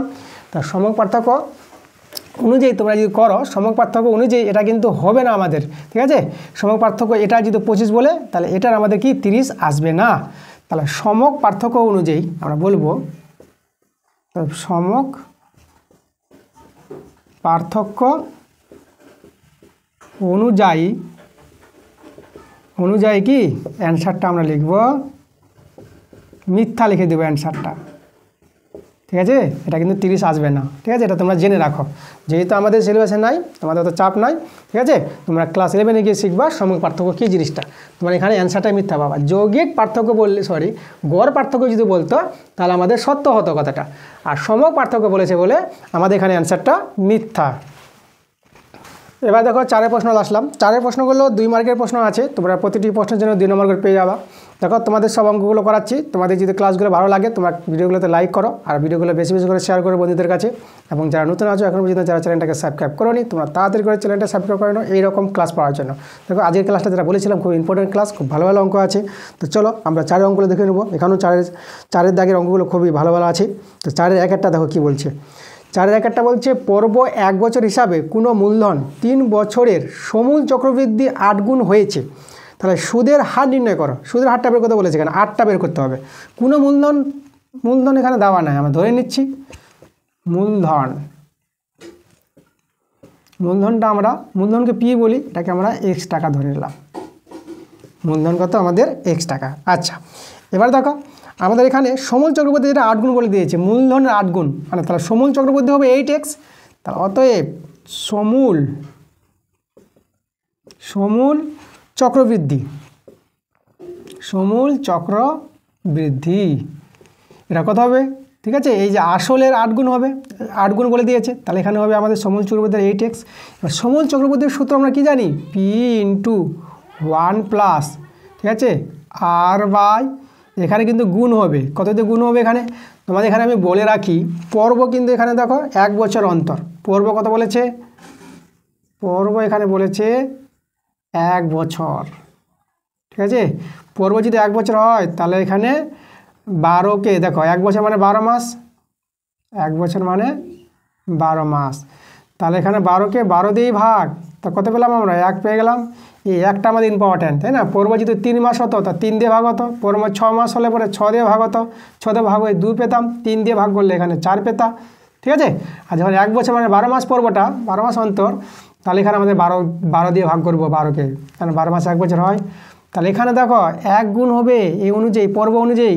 ঠিক আছে, পর্বের যে সূত্রটা সমূল চক্রবৃদ্ধির 1 × 100 ইন্টু, আর এখানেও 1 × n, আর n হচ্ছে আমাদের সময়টা। এখানে n সময় এখানে বলে দিয়েছে, দেখো 3 বছর বলেছে, nটা এখানে 3 বছর আমাদের বলে দিয়েছে।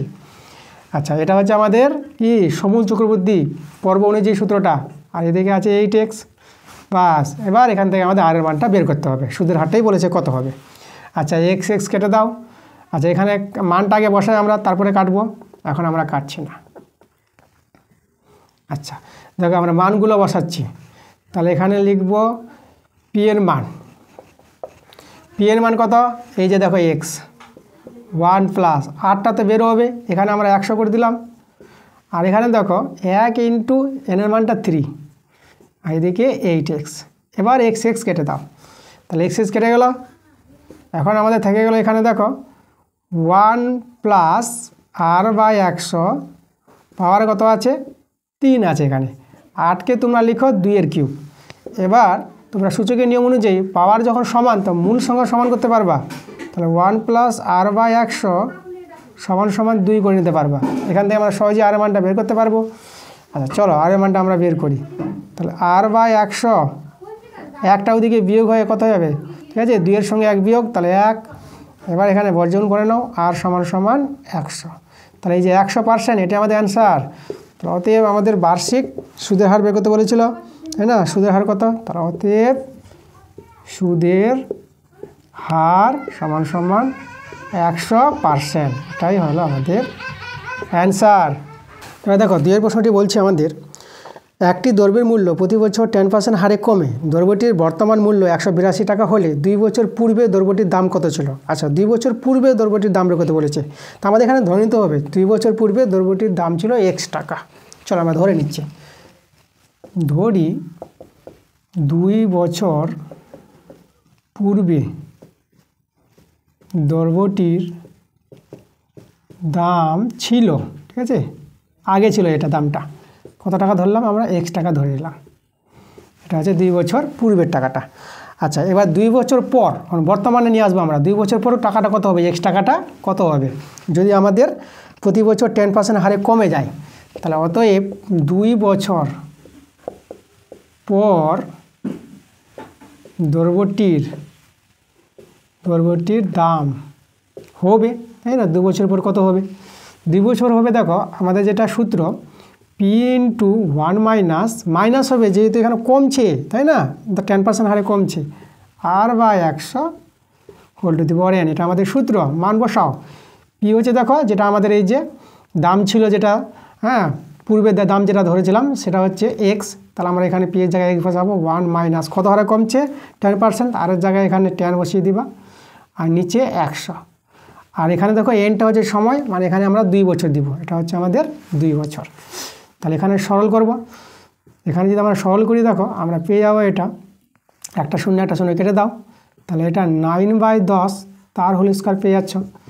এক্স ইন্টু 81/100 পাচ্ছ। এটা হচ্ছে আমাদের 2 বছর পর দ্রব্যটির দাম এটা।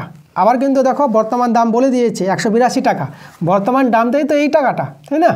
তাহলে আমরা এখানে অতএব দিয়ে লিখব এক্স গুণিত 81/100, ঠিক আছে? এটা আমরা সমান করব 182 সঙ্গে। কারণ তোমরা লক্ষ্য করো কেন আমরা এটা সমান হলো, কারণ 2 বছর পূর্বের দামটা x টাকা ধরেছিল, এবার 2 বছর পর, হ্যাঁ 2 বছর পূর্বে থেকে পর যেটা চলে আসলো, তাহলে বর্তমানে চলে আসলো আমাদের এখন। তাহলে বর্তমানের দাম যদি এটা হয়, তার বর্তমান দাম আমার বলে দিয়েছিল, বলে আমরা দুটোকে সমান করে দিলাম। এখান থেকে এক্সের মানটা বের করলে আমাদের অ্যান্সার চলে আসবে পূর্বে দ্রব্যটির দাম কত ছিল। তো দেখো এখানে এক্স সমান আমরা পাচ্ছি, এটা কত হবে, এটা 182, আর এটা 100 দিয়ে গুণ করলে দুটো শূন্য হয়ে যাবে, আর নিচে 81। ওকে, এবার এখানে তোমরা ভাগ করবা, এটাতে যদি ভাগ করো, আচ্ছা তোমরা এটা ভাগ করে পাবা কত, 224.691, এভাবে কিন্তু ভাগটা চলতে থাকবে, ঠিক আছে?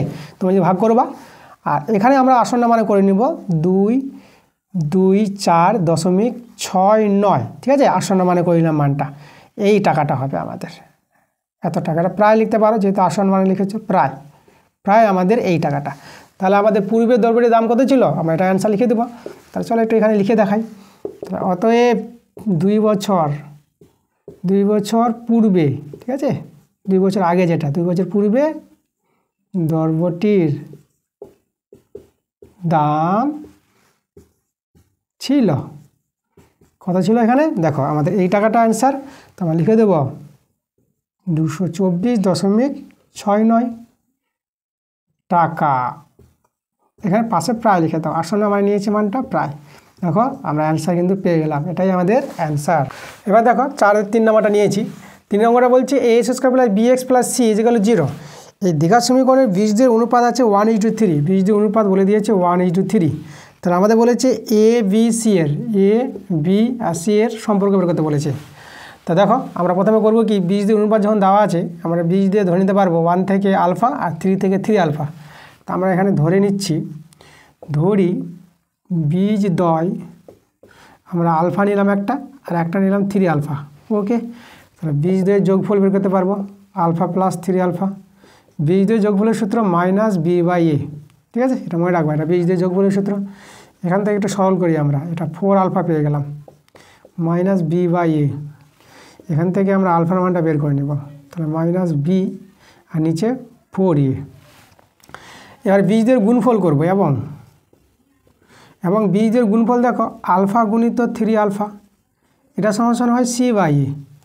এখানে যদি গুণ করি আমরা, তাহলে এটা 3 আলফা স্কোয়ার c/a, ঠিক আছে? আচ্ছা এখান থেকে আমরা আলফা স্কোয়ার মানটা বের করব, আলফা স্কোয়ার সমান c/3a। ওকে, আচ্ছা এখানে দেখো আমরা আলফার জায়গায় আলফার মানটা বসিয়ে দেবো, আলফার মান আমরা পেয়ে গেছি এই যে। তাহলে এখানে আলফার মানটা বসিয়ে দাও, আলফার মানটা তোমরা বসাতে পারবা -b/4a, এটা হচ্ছে c/3a। একে যদি 1 নং নাম দিয়ে দাও, তবে তোমরা বলে দেবা এখানে 1 থেকে মানটা আমরা বসিয়েছি। তাহলে এবার এখানে সরল করো, স্কোয়ার ছিল স্কোয়ারটা এখানে দিতে হবে। আচ্ছা তাহলে এবার দেখো এখানে আমাদের গুণ করে b² পাবা, আর এটা পেয়ে যাবা 16a², আর এটা পেয়ে যাবা 3 কত আছে এখানে 3a। আচ্ছা তাহলে এখানে লক্ষ্য করো আমরা কি করব, এখানে a আর a² কাটাও, তাহলে a পেয়ে গেলাম। এবার আমরা এখানে কি করব, আর কাটাকাটি তো যাচ্ছে না, এখানে এবার আমরা বর্গগুণ করে নেব। যদি আমরা বর্গগুণ করি তাহলে কত পাবো দেখো, তাহলে আমাদের বাঁচলো কি, প্রথমে লিখে দিচ্ছি b² উপরে, আর নিচে পেলাম 16a, আর ওদিকে পেলাম c/3 পেয়েছি। এটা বর্গগুণ করো, 3b² = 16ac, ঠিক আছে? এটাই আমাদের অ্যান্সার। a b c এর মধ্যে সম্পর্ক বের করতে বলেছিল, এটি নির্ণয়ের সম্পর্ক, এটি নির্ণয়। নির্ণেয় সম্পর্ক। বাস অ্যান্সার পেয়ে গেলাম। এবার দেখো 4 নম্বর প্রশ্নটা কি বলছি। তো 4 নম্বর প্রশ্নটা বলছি 0.5 এবং 4.5 এর মধ্য সমানুপাতি নির্ণয় করো। ঠিক আছে, মধ্য সমানুপাতি নির্ণয় করতে বলেছে কার? 0.5 আর একটা আছে 4.5। এর মধ্য সমানুপাতি বের করবো, মানে এর মধ্যেরটা। তো এটা হচ্ছে প্রথমটা, এটা তৃতীয়টা হবে। মধ্যেরটা আমরা ধরে নিচ্ছি x, তাহলে ধরি মধ্য সমানুপাতি, তাকে আমরা x ধরে নিলাম। তাহলে এবার লক্ষ্য করো তো, এটা তো প্রথম, তার মধ্যে থাকবে x আর এটা হচ্ছে তৃতীয়। তাহলে এভাবে যদি 3টা সংখ্যা সমানুপাতি হয় তাহলে আমরা লিখতে পারবো 0:5 x সমান x 4.5, এভাবে আমরা লিখতে পারবো। ঠিক আছে, মাঝেরটা দুবার ফিরে আসবে। তাহলে চলো এখান থেকে এক্সের মানটা বের করলে অ্যান্সার হয়ে যাবে, মধ্য সমানুপাতি বেরিয়ে আসবে। তাহলে আমরা বাই করে নিচ্ছি 0.5 বাই x আর এখানে x বাই 4.5। তাহলে এখানে s², আর এদিকে দেখো এটা আমাদের 0.5 গুণিত 4.5, এখানে দশমিক উঠিয়ে নাও। তাহলে এখানে 5 গুণিত 45, দশমিক উঠালে এখানে 10 পাবা আর এখানেও 10 পাবা, তাই না? একটা দশমিকের জন্য একটা 1 আর দশমিকের ডান দিকে একটা সংখ্যা বলে একটা 0, এটা তোমরা জানো নিয়ম। এখানে একইভাবে, ঠিক আছে, এখানেও আমরা কি দশমিক উঠিয়ে 10 পেয়ে যাব। এবার আমরা বর্গমূলটা করি, তাহলে আমি এখানে এই দিকে দেখাই। তাহলে আমরা s² কত পেলাম? তাহলে s² পেয়ে গেলাম, দেখো 5 পেয়েছি। আর আমরা দেখো 45টাকে লিখব 5 গুণিত 3 গুণিত 3, ঠিক আছে, 5 3 15, 15 3 45, আর এখানে 10 গুণিত 10 আমরা রেখে দিলাম। এবার দেখো এক্সের মানটা তোমরা কী করে পাবা? বর্গমূল। তাহলে এখানে আমরা বলবো, দেখো এখানে ধনাত্মক মানটা প্লাস মাইনাস হয়, ধনাত্মক মান নিয়ে আমরা করব। 5-এর জন্য একটা 5 গুণিত 2 3-এর জন্য একটা 3, আর এখানে 2 10-এর জন্য একটা 10। স্কোয়ার ছেড়ে দিলে আমরা বর্গমূল করে দিলাম, 2টোর জন্য একটা একটা করে নিয়ে নেবা, ঠিক আছে।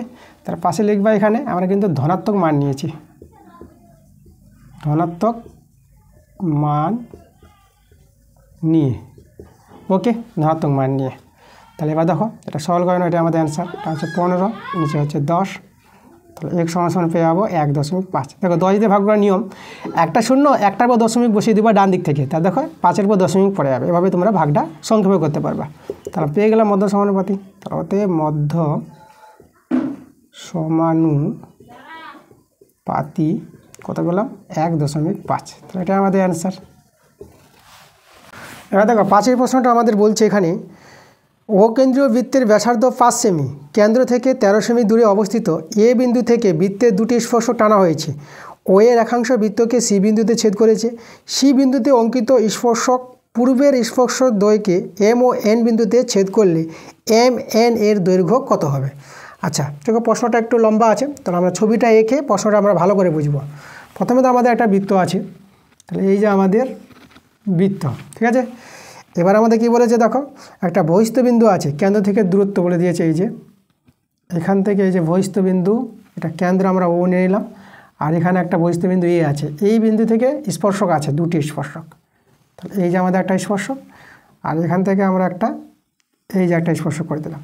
তাহলে স্পর্শক 2টির নাম দিয়ে দিই আমরা এখানে, এটাকে নাম দিয়ে দেবো আমরা পি, আর এখানে আমরা নাম দিয়ে দিলাম কিউ, ঠিক আছে।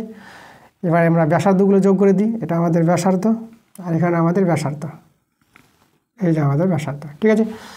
এবার যে কথাটা বলেছে আমাদের যে এই যে যেটা ও এর রেখাংশটা আছে, যেখানে এই যে বিন্দুতে ছেদ করেছে, এটা সি বিন্দুতে ছেদ করেছে, ঠিক আছে, এটা সি বিন্দু। তাহলে সি বিন্দুতে একটা স্পর্শক তৈরি করেছে, যে এই স্পর্শক দুটি আগের স্পর্শক দ্বয়কে এম আর এন বিন্দুতে ছেদ করেছে। তাহলে এখানে একটা স্পর্শক তৈরি করব। তাহলে দেখো এইভাবে আমরা একটা স্পর্শক টেনে নেব, এই যে স্পর্শক, যে স্পর্শকটা আগের স্পর্শক দ্বয়কে এখানে এম আর এখানে এন, এই এম এন বিন্দুতে ছেদ করেছে। তাহলে আমাদের এখানে বলেছে এই এম এন এর দৈর্ঘ্যটাই বের করতে বলেছে, মানে এম এন কত হবে এটা আমাদের বের করতে বলেছে, ঠিক আছে। তো দেখো আমরা কী করে আমরা বের করে নেব এম এন এর দৈর্ঘ্যটা। তাহলে আমাদের এখানে ব্যাসার্ধগুলো দেওয়া আছে, ব্যাসার্ধ বলতে এখানে কত? 5 সেমি। এখানে যে ওপিটা ব্যাসার্ধ, তাহলে ওপিটা কিন্তু এখানে বলেছে 5 সেমি। আর এখানে কেন্দ্র থেকে দূরত্ব যে ওয়েটা কিন্তু বলে দিয়েছে, ওয়ে দূরত্ব কত সেমি বলেছে? এখানে 13 সেমি বলেছে। তাহলে এটা 13 সেমি, তো এটা পেয়ে গেলাম 5 আর এটা পেয়ে গেলাম 13, ঠিক আছে। তাহলে এবার লক্ষ্য করো, এখানে তো আমাদের 90 ডিগ্রি, এটা তো সমকোণী ত্রিভুজ, কারণ এটা তো লম্ব হয়, স্পর্শকের উপর কেন্দ্রগামী সরলরেখাটা লম্বভাবে অবস্থান করে। তাহলে এখানে যদি লম্ব হয় তাহলে আমাদের OAPটা সমকোণী ত্রিভুজ, তাহলে সমকোণী ত্রিভুজের OAটা অতিভুজ, ভূমির লম্ব, তাহলে এখান থেকে তোকে APর মানটা পেয়ে যাবো, যেহেতু এই ত্রিভুজের দুটি মান জানা হয়ে গেছে। তা চলো তাহলে আমরা এখানে দেখো আমরা বলবো সমকোণী ত্রিভুজ, সমকোণী ত্রিভুজ OPA বলে দিই, OPA থেকে এখানে অতিভুজ হচ্ছে আমাদেরকে OA, তাহলে অতিভুজ স্কোয়ার সমান সমান OP square plus AP square.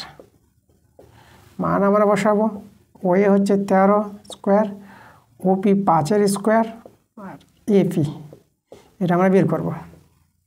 তাহলে AP স্কোয়ারটা কত হবে দেখো, 13 স্কোয়ার হয় 169, ঠিক আছে, আর এখানে 5 স্কোয়ার 25, 25টা ওদিকে গেলে বিয়োগ, তাহলে এখানে আমরা বিয়োগ করে দেবো, এটা বিয়োগ করো, এটা 144 পেয়ে যাবা। তাহলে অতএব AP কত পেয়ে যাব, 12 পেয়ে যাব। আচ্ছা AP কিন্তু 12 পেয়ে গেলাম।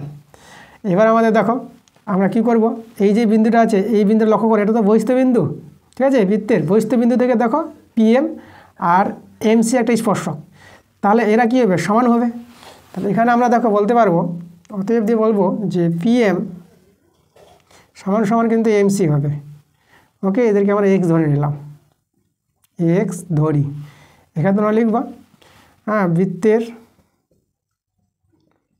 বহিস্থ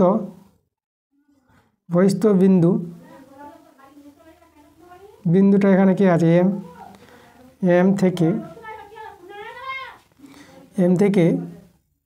কি স্পর্শক দ্বয়ের দৈর্ঘ্য, স্পর্শক দ্বয়ের দৈর্ঘ্য, মানে স্পর্শক দুটি, এই যে PM আর এই যে স্পর্শকটা আছে এখানে দেখো MC, এখানে তো স্পর্শক করেছে, তাহলে স্পর্শক দ্বয়ের দৈর্ঘ্য সমান, আমাদের জানি সমান। এই কারণের জন্যই তো আমরা এটাকে সমান করতে পারলাম, PM আর MCটা সমান হয়ে গেল। এবার আমরা কার মানটা বের করবো, আমরা এখান থেকে AM-টা বের করি, AM কত, তা লক্ষ্য করো এখানে AM-টা আমরা বের করবো, AM-টা বলতে পারবো AP মাইনাস PM, তাই না, লক্ষ্য করো ছবি থেকে AM-টা পুরো AP থেকে PM বাদ দাও, আমরা AM পেয়ে গেলাম। AP আমরা বের করলাম 12 আর PM-কে X ধরেছি, তাহলে AM-টা হচ্ছে 12 মাইনাস X। ওকে, এবার লক্ষ্য করো এদিকে তো আমাদের কি হবে, এটা তো স্পর্শকের উপর কেন্দ্রগামী, এটা লম্ব, ঠিক আছে, এদিকে যদি লম্ব হয় তাহলে এটা যদি 90 ডিগ্রি হয়, তাহলে লক্ষ্য করো এদিকেও তো 90 ডিগ্রি হবে, এটা তো সরলরেখা, ঠিক আছে, সরলরেখাংশ, এদিকে 90 ডিগ্রি, এদিকেও 90 ডিগ্রি। আচ্ছা, তাহলে এখানে আমরা কিন্তু একটা সমকোণী ত্রিভুজ পেয়ে যাচ্ছি। তাহলে এখানে দেখো সমকোণী ত্রিভুজ আছে কে, এই ত্রিভুজটা বলবো, এটা হচ্ছে আমরা নাম দিয়ে দিই AMC, নাম দিয়ে দিই AMC থেকে, দেখো এটা থেকে আমরা কি বলবো, আমরা এখানে অতিভুজ নিব, তাহলে অতিভুজটা আমাদের হবে এখানে এটা মানে AM-টা, তাহলে AM স্কোয়ার, আমরা এখানে লিখবো AM স্কোয়ার সমান সমান, আর এটা হবে দেখো MC স্কোয়ার, এদিকে মাইনাস হবে, এটা কত মাইনাসটা প্লাস হবে, প্লাস AC স্কোয়ার, ঠিক আছে। এবার দেখো মানগুলো বসাও, এবার লক্ষ্য করো আমরা ACর মানটা কত পাবো, ঠিক আছে, এই যে ACর মানটা হবে আমাদের পুরো OA থেকে, ঠিক আছে, এই যে ব্যাসার্ধ কিন্তু আমাদের 5, এই যে OC-টা, তাহলে এখানে কিন্তু OC-টাও কিন্তু 5, এটাও আমাদের OC, OP আর OC সমান। তাহলে আমরা এখান থেকে যে বের করে নিই দেখো CA-টা বের করি বা AC-টা, তাহলে AC-টা আমাদের কত হবে, AC-টা হবে OA মাইনাস OC। তাহলে দেখো এখানে আমাদের OA-টা আমরা জানি এই যে দেওয়া আছে 13 সেমি, তাহলে OA-টা হচ্ছে 13 সেমি, আর OC-তে ব্যাসার্ধ 5 সেমি, তাহলে OC আমাদের 5, তাহলে এখানে দেখো তাহলে 13 থেকে 5 বাদ দাও, এটা 8 পেয়ে গেল। ওকে, ACর মান পেয়ে গেলাম। চলো মানগুলো বসাই। AM-টা আমাদের দেখো AM কোথায় আছে, এই যে AM-টা আমরা বের করেছি, AM-টা বের করলাম 12 মাইনাস X, তাহলে এখানে লিখবো 12 মাইনাস X তার হোল স্কোয়ার। MC দেখো X ধরেছিলাম, তাহলে S স্কোয়ার, আর AC-টা বের করলাম, এটা হচ্ছে 8 স্কোয়ার। এখানে যদি আমরা ভাঙাই সূত্রটা, এটা A স্কোয়ার বলতে 144 পেয়ে যাবে, 12 স্কোয়ার 144 মাইনাস 2AB বলতে এখানে 24 হয়ে যাবে, 24X পেয়ে যাবে, আর প্লাস S স্কোয়ার, আর এদিকে S স্কোয়ার, এদিকে হচ্ছে 8 স্কোয়ার 64। আচ্ছা, তাহলে এখানে আমরা S স্কোয়ার কেটে দিতে পারবো।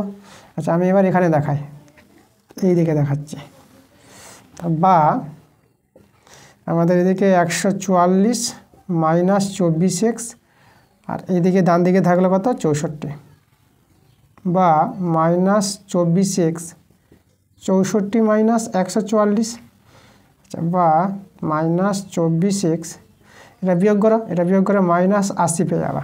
ঠিক আছে, কারণ দেখো 4 শূন্য 6 কত হলো 14 8 দিলে মাইনাস মাইনাসে কেটে গেল, তাহলে এখানে x সমান পেয়ে যাবা 80/24। কাটাকাটি করো 8 দিয়ে কাটাকাটি করো 8 3 24 8 কে আর 10, তাহলে দেখো এখান থেকে x এর মান কত পাচ্ছ, x এর মানটা পাচ্ছ 10/3 পেয়ে যাচ্ছ। তাহলে x এর মান 3 বলতে আমরা কার মান পেলাম, এমসির মান পেয়ে গেলাম। তাহলে দেখো আমরা কিন্তু পেয়ে গেলাম এমসির মানটা, অতএব এমসি কত পেলাম 10/3 সেমি। দেখো একইভাবে আমরা এদিকে সিএনও পেয়ে যাবো, যেভাবে এমসি বের করলাম। ঠিক আছে, একই কন্ডিশনে আমরা সিএন বের করতে পারবো। ঠিক আছে, তাহলে আমরা বলবো একইভাবে কার মানটা পাবো, সিএনের মানটা পাবো। তাহলে সিএন হবে আমাদের 10/3 সেমি। ঠিক আছে, 10/3 সেমি। তাহলে এমএন কত পেয়ে যাব, তাহলে এমএন হয়ে যাবে আমাদের 10/3 যোগ 10/3, এটা যোগ করো, এটা পেয়ে যাবা 20/3। ঠিক আছে, তাহলে এমএন এর মানটা বের করতে বলেছিল, এমএন এর দৈর্ঘ্য 20/3 সেমি। এটা আমাদের অ্যান্সার। দেখো অ্যান্সারটা আমাদের বের করে নিলাম। তাহলে দেখো এমএন এর দৈর্ঘ্যটা বের করতে বলেছিল, এমএন আমরা কত পেয়ে গেলাম 20/3 সেমি। ঠিক আছে, এমএন এর অ্যান্সার পেয়ে গেলাম। দেখো 6 প্রশ্নটা বলছে আমাদের ত্রিভুজ এবিসি সমদ্বিবাহু, একটা এবিসি ত্রিভুজ আছে, সমদ্বিবাহু ত্রিভুজ বলেছে এখানে, যার পরিবৃত্তের কেন্দ্র ও বলে দিয়েছে, কোণ এবিসিটা 120 ডিগ্রি, বৃত্তের ব্যাসার্ধ দৈর্ঘ্য 5 সেমি হলে এবি বাহুর দৈর্ঘ্য কত। আচ্ছা, এখানে পরিবৃত্তের কথা বলেছে, তাহলে আমাদের বৃত্ত আছে একটা, তাহলে এই যে আমাদের বৃত্ত, আর এখানে পরিবৃত্ত বলতে ত্রিভুজটা ভিতরে হবে, এই যে আমাদের একটা ত্রিভুজ।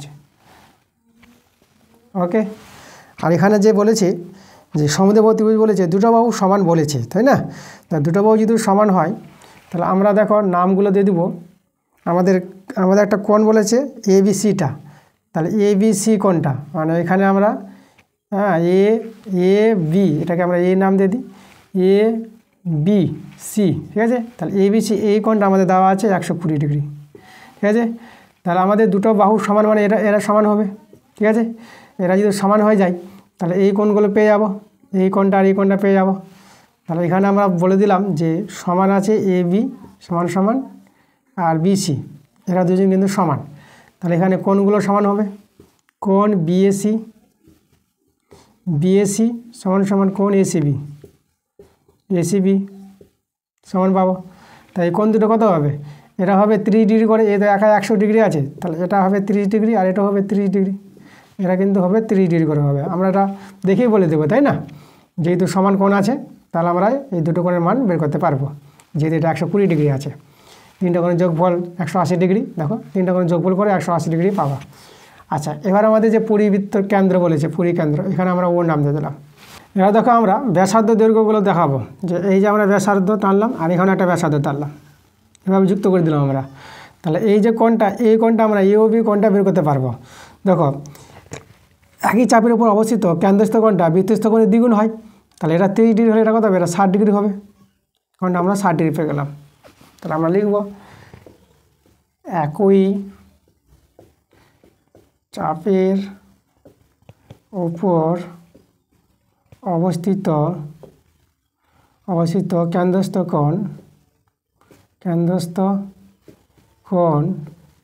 বৃত্তস্থ কোণের দ্বিগুণ হয়, বৃত্তস্থ কোণের দ্বিগুণ। ঠিক আছে, এটা আমরা জানি, এটা উপপাদ্যে আছে। তাহলে এখানে অতএব বলতে পারবা কোণ এওবিটা পেয়ে আবার 2 কোণ এসিবি, এটা কেন্দ্রস্থ কোণ, এটা বৃত্তস্থ কোণ। ওকে, তাহলে এর মান তো আমরা বের করলাম, কোণ এসিবি 30 ডিগ্রি, তাহলে এটা হলো দেখো 60 ডিগ্রি। আচ্ছা, এরা কিন্তু সমান। ঠিক আছে, এরা যদি সমান হয়, তাহলে এ 60 ডিগ্রি আছে, তাহলে এই কোণগুলো হবে দেখো 60 ডিগ্রি করে হবে, তোমার এটা জানতে হবে, কারণ সমান কোণ, তাই না, 60 ডিগ্রি পাবো, তারপরে 3 জন 180 ডিগ্রি। ওকে, মানে একটা কোণ আছে দেখো সমদ্বিবাহু ত্রিভুজ, এটা সমান দুটো বাহু। তো এখানে বলে দিই যেহেতু ও এ সমান সমান ও বি, এরা হচ্ছে একই বৃত্তের ব্যাসার্ধ, একই বৃত্তের ব্যাসার্ধ। তাহলে দুটো কোণ সমান হবে, এটা ও এ বি বলি, ও এ বি সমান সমান ওই কোণটা বলে ও বি এ বলি, ও বি এ, এরা সমান হবে এবং 60 ডিগ্রি করে হবে, যেহেতু একজন 60 ডিগ্রি আছে। আচ্ছা, তাহলে লক্ষ্য করো তাহলে ত্রিভুজটা কী পেয়ে গেলাম, অতএব ও A B, O A B একটি সমবাহু ত্রিভুজ, সমবাহু ত্রিভুজ। তোমরা এটা জানো ত্রিভুজে 3টি কোণ 60 ডিগ্রি গঠিত হয়, তাই না? তাই ত্রিভুজটাকে সমবাহু ত্রিভুজ বলবো। তাহলে এখানে দেখো সমবাহু ত্রিভুজের বাহুগুলো তো সমান, তাহলে ও এ সমান সমান ও বি সমান সমান এ বি, বাহুগুলো সমান। তাহলে ও এ যদি হয় 5 সেমি, ব্যাসার্ধ তো বলে দিয়েছে 5 সেমি, তাহলে এ বি কত হবে, এ বি পাবো আমরা 5 সেমি, 5 সেমি। তাহলে আমাদের এ বি দৈর্ঘ্য বের করতে বলেছিল, তা দেখো আমার অ্যান্সার কিন্তু পেয়ে গেলাম 5 সেমি। দেখো 7 প্রশ্নটা কী বলছে, বলছে ও কেন্দ্র বৃত্তের এ বি একটি ব্যাস, এবিসিডি একটি বৃত্তস্থ চতুর্ভুজ, কোণ এডিসি 120 ডিগ্রি হলে কোণ বিএস এর মান নির্ণয় করো। আচ্ছা, চলো আমরা ছবি এঁকে ভালো করে বুঝি প্রশ্নটা। বৃত্তস্থ চতুর্ভুজ বলেছে, তাহলে এ বিটা ব্যাস বলে দিয়েছে, তাহলে এ বি আমরা আগে ব্যাসটা নিয়ে নিলাম এ বি। এবার বৃত্তস্থ চতুর্ভুজটা আমরা টেনে নিচ্ছি, A B C R D. দেখো এ বি সি ডি বৃত্তস্থ চতুর্ভুজ হয়ে গেছে। কোণগুলো দেখো, আমাদের কোণ এখানে এডিসি বলেছে, এডিসি এই কোণটা কত বলে দিয়েছে 120 ডিগ্রি। কার মান বের করতে বলেছে, কোণ বিএসি, বিএসি, তাহলে এসি যোগ করতে হবে, এই যে এসি, তাহলে এই কোণের মানটা আমাদের দরকার, এটা কোণ কত হবে। দেখো এই কোণের মানটা আমরা সহজে পেয়ে যাবো। কী করে, এই যে কোণটা এসিবি কোণটা হচ্ছে অর্ধবৃত্তস্থ কোণ, এটা তো আমাদের 90 ডিগ্রি, আমরা জানি অর্ধবৃত্তস্থ কোণ সমকোণ। তাহলে আমরা এখানে লিখে দেব কোণ এসিবি সমান সমান 90 ডিগ্রি, ঠিক আছে। পাশের দিকে বলে দাও যেহেতু, এখানে বলে দিচ্ছি পরে, যেহেতু অর্ধবৃত্তস্থ কোণ সমকোণ, এটা তোমরা সবাই জানো, ঠিক আছে। আচ্ছা, এবার দেখো এই কোণটা জানা আছে, তাহলে এই কোণটা পেয়ে যাবো। বৃত্তস্থ চতুর্ভুজের বিপরীত কোণগুলি কী হয়, সম্পূরক হয়। তাহলে আমরা এখানে বলবো যেহেতু এবিসিডি একটি বৃত্তস্থ চতুর্ভুজ, তাহলে আমরা দেখো আমরা কোণ ডি প্লাস কোণ বি এদের যোগফল কত হবে 180 ডিগ্রি। তাহলে আমাদের এখানে কোণ বিটা বের করব, কোণ ডি এর মান জানা আছে 120 ডিগ্রি। তাহলে দেখো, তাহলে এখানে 120 ডিগ্রিটা বিয়োগ করে দাও, কোণ ডি এর মানটা বিয়োগ করে দিলাম, তাহলে এখানে বিয়োগ করে কত হবে, এটা হয়ে গেলো 60 ডিগ্রি। কোণ বিটা এই কোণটা পেয়ে গেলাম আমরা 60 ডিগ্রি। এবার এই কোণটা পাবো, একটা ত্রিভুজে দুটো কোণ জানা হয়ে গেল, 3 নম্বর কোণটা। তা আমরা দেখো, তাহলে অতএব কোণ বিএসি সমান সমান হবে 180 ডিগ্রি মাইনাস যে দুটো কোণ জানা আছে যোগফল করব আমরা, তো এই যোগফলটা বাদ দেব।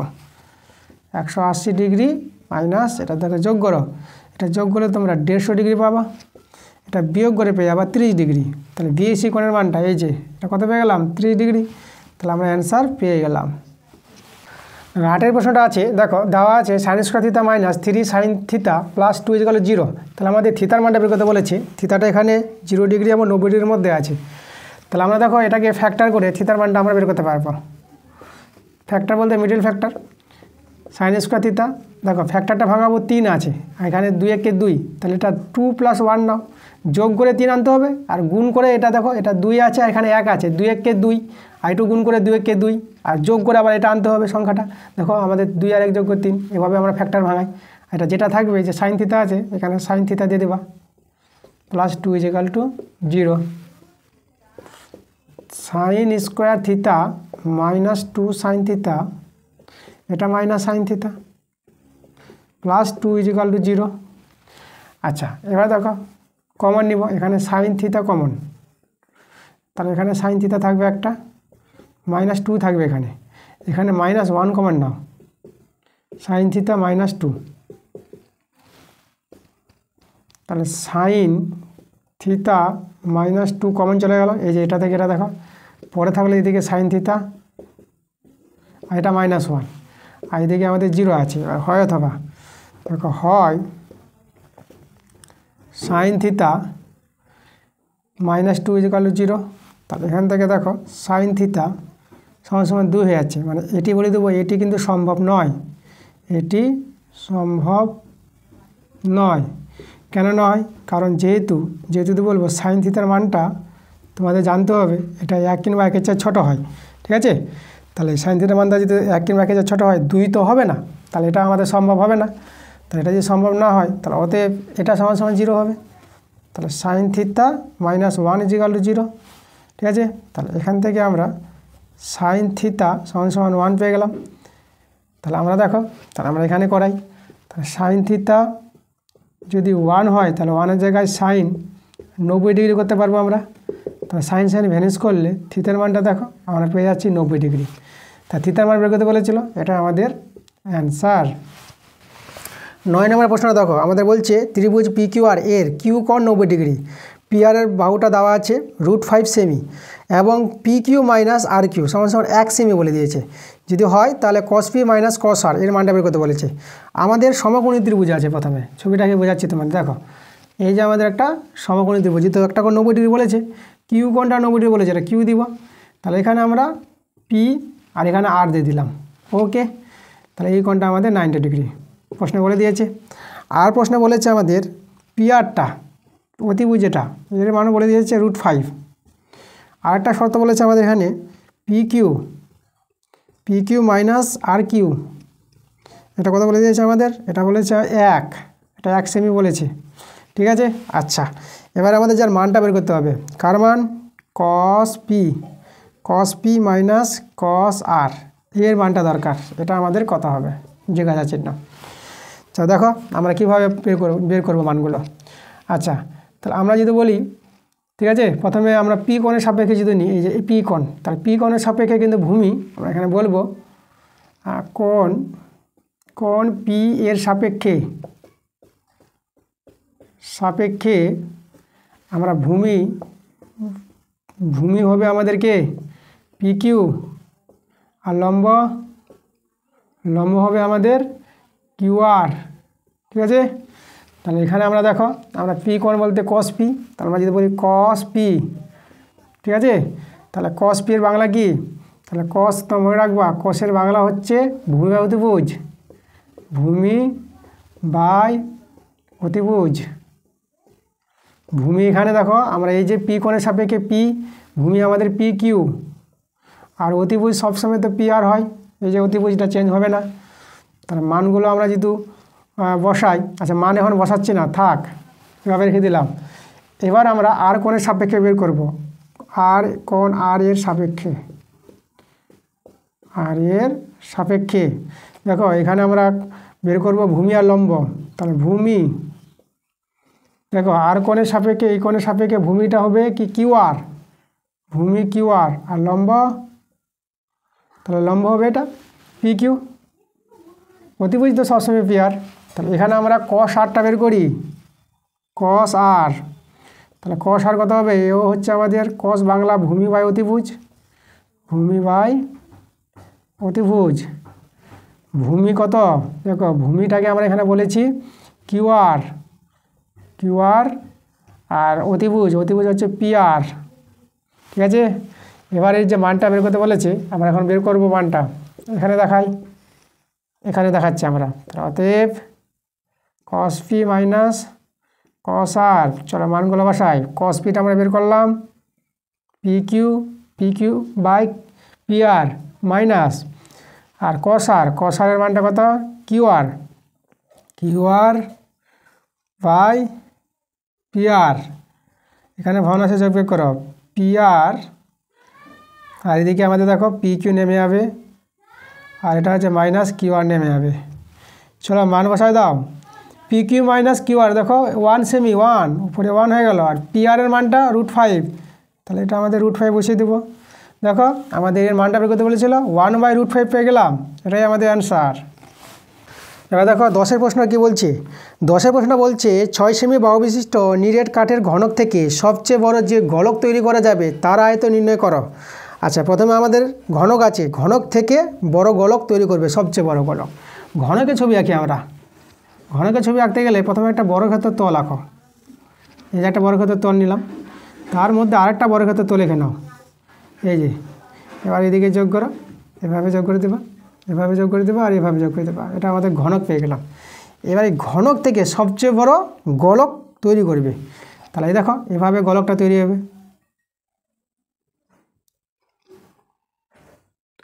ধরে নিলাম যেটা ভিতরের দিকে আছে, ঠিক আছে, ভিতর দিকে আছে।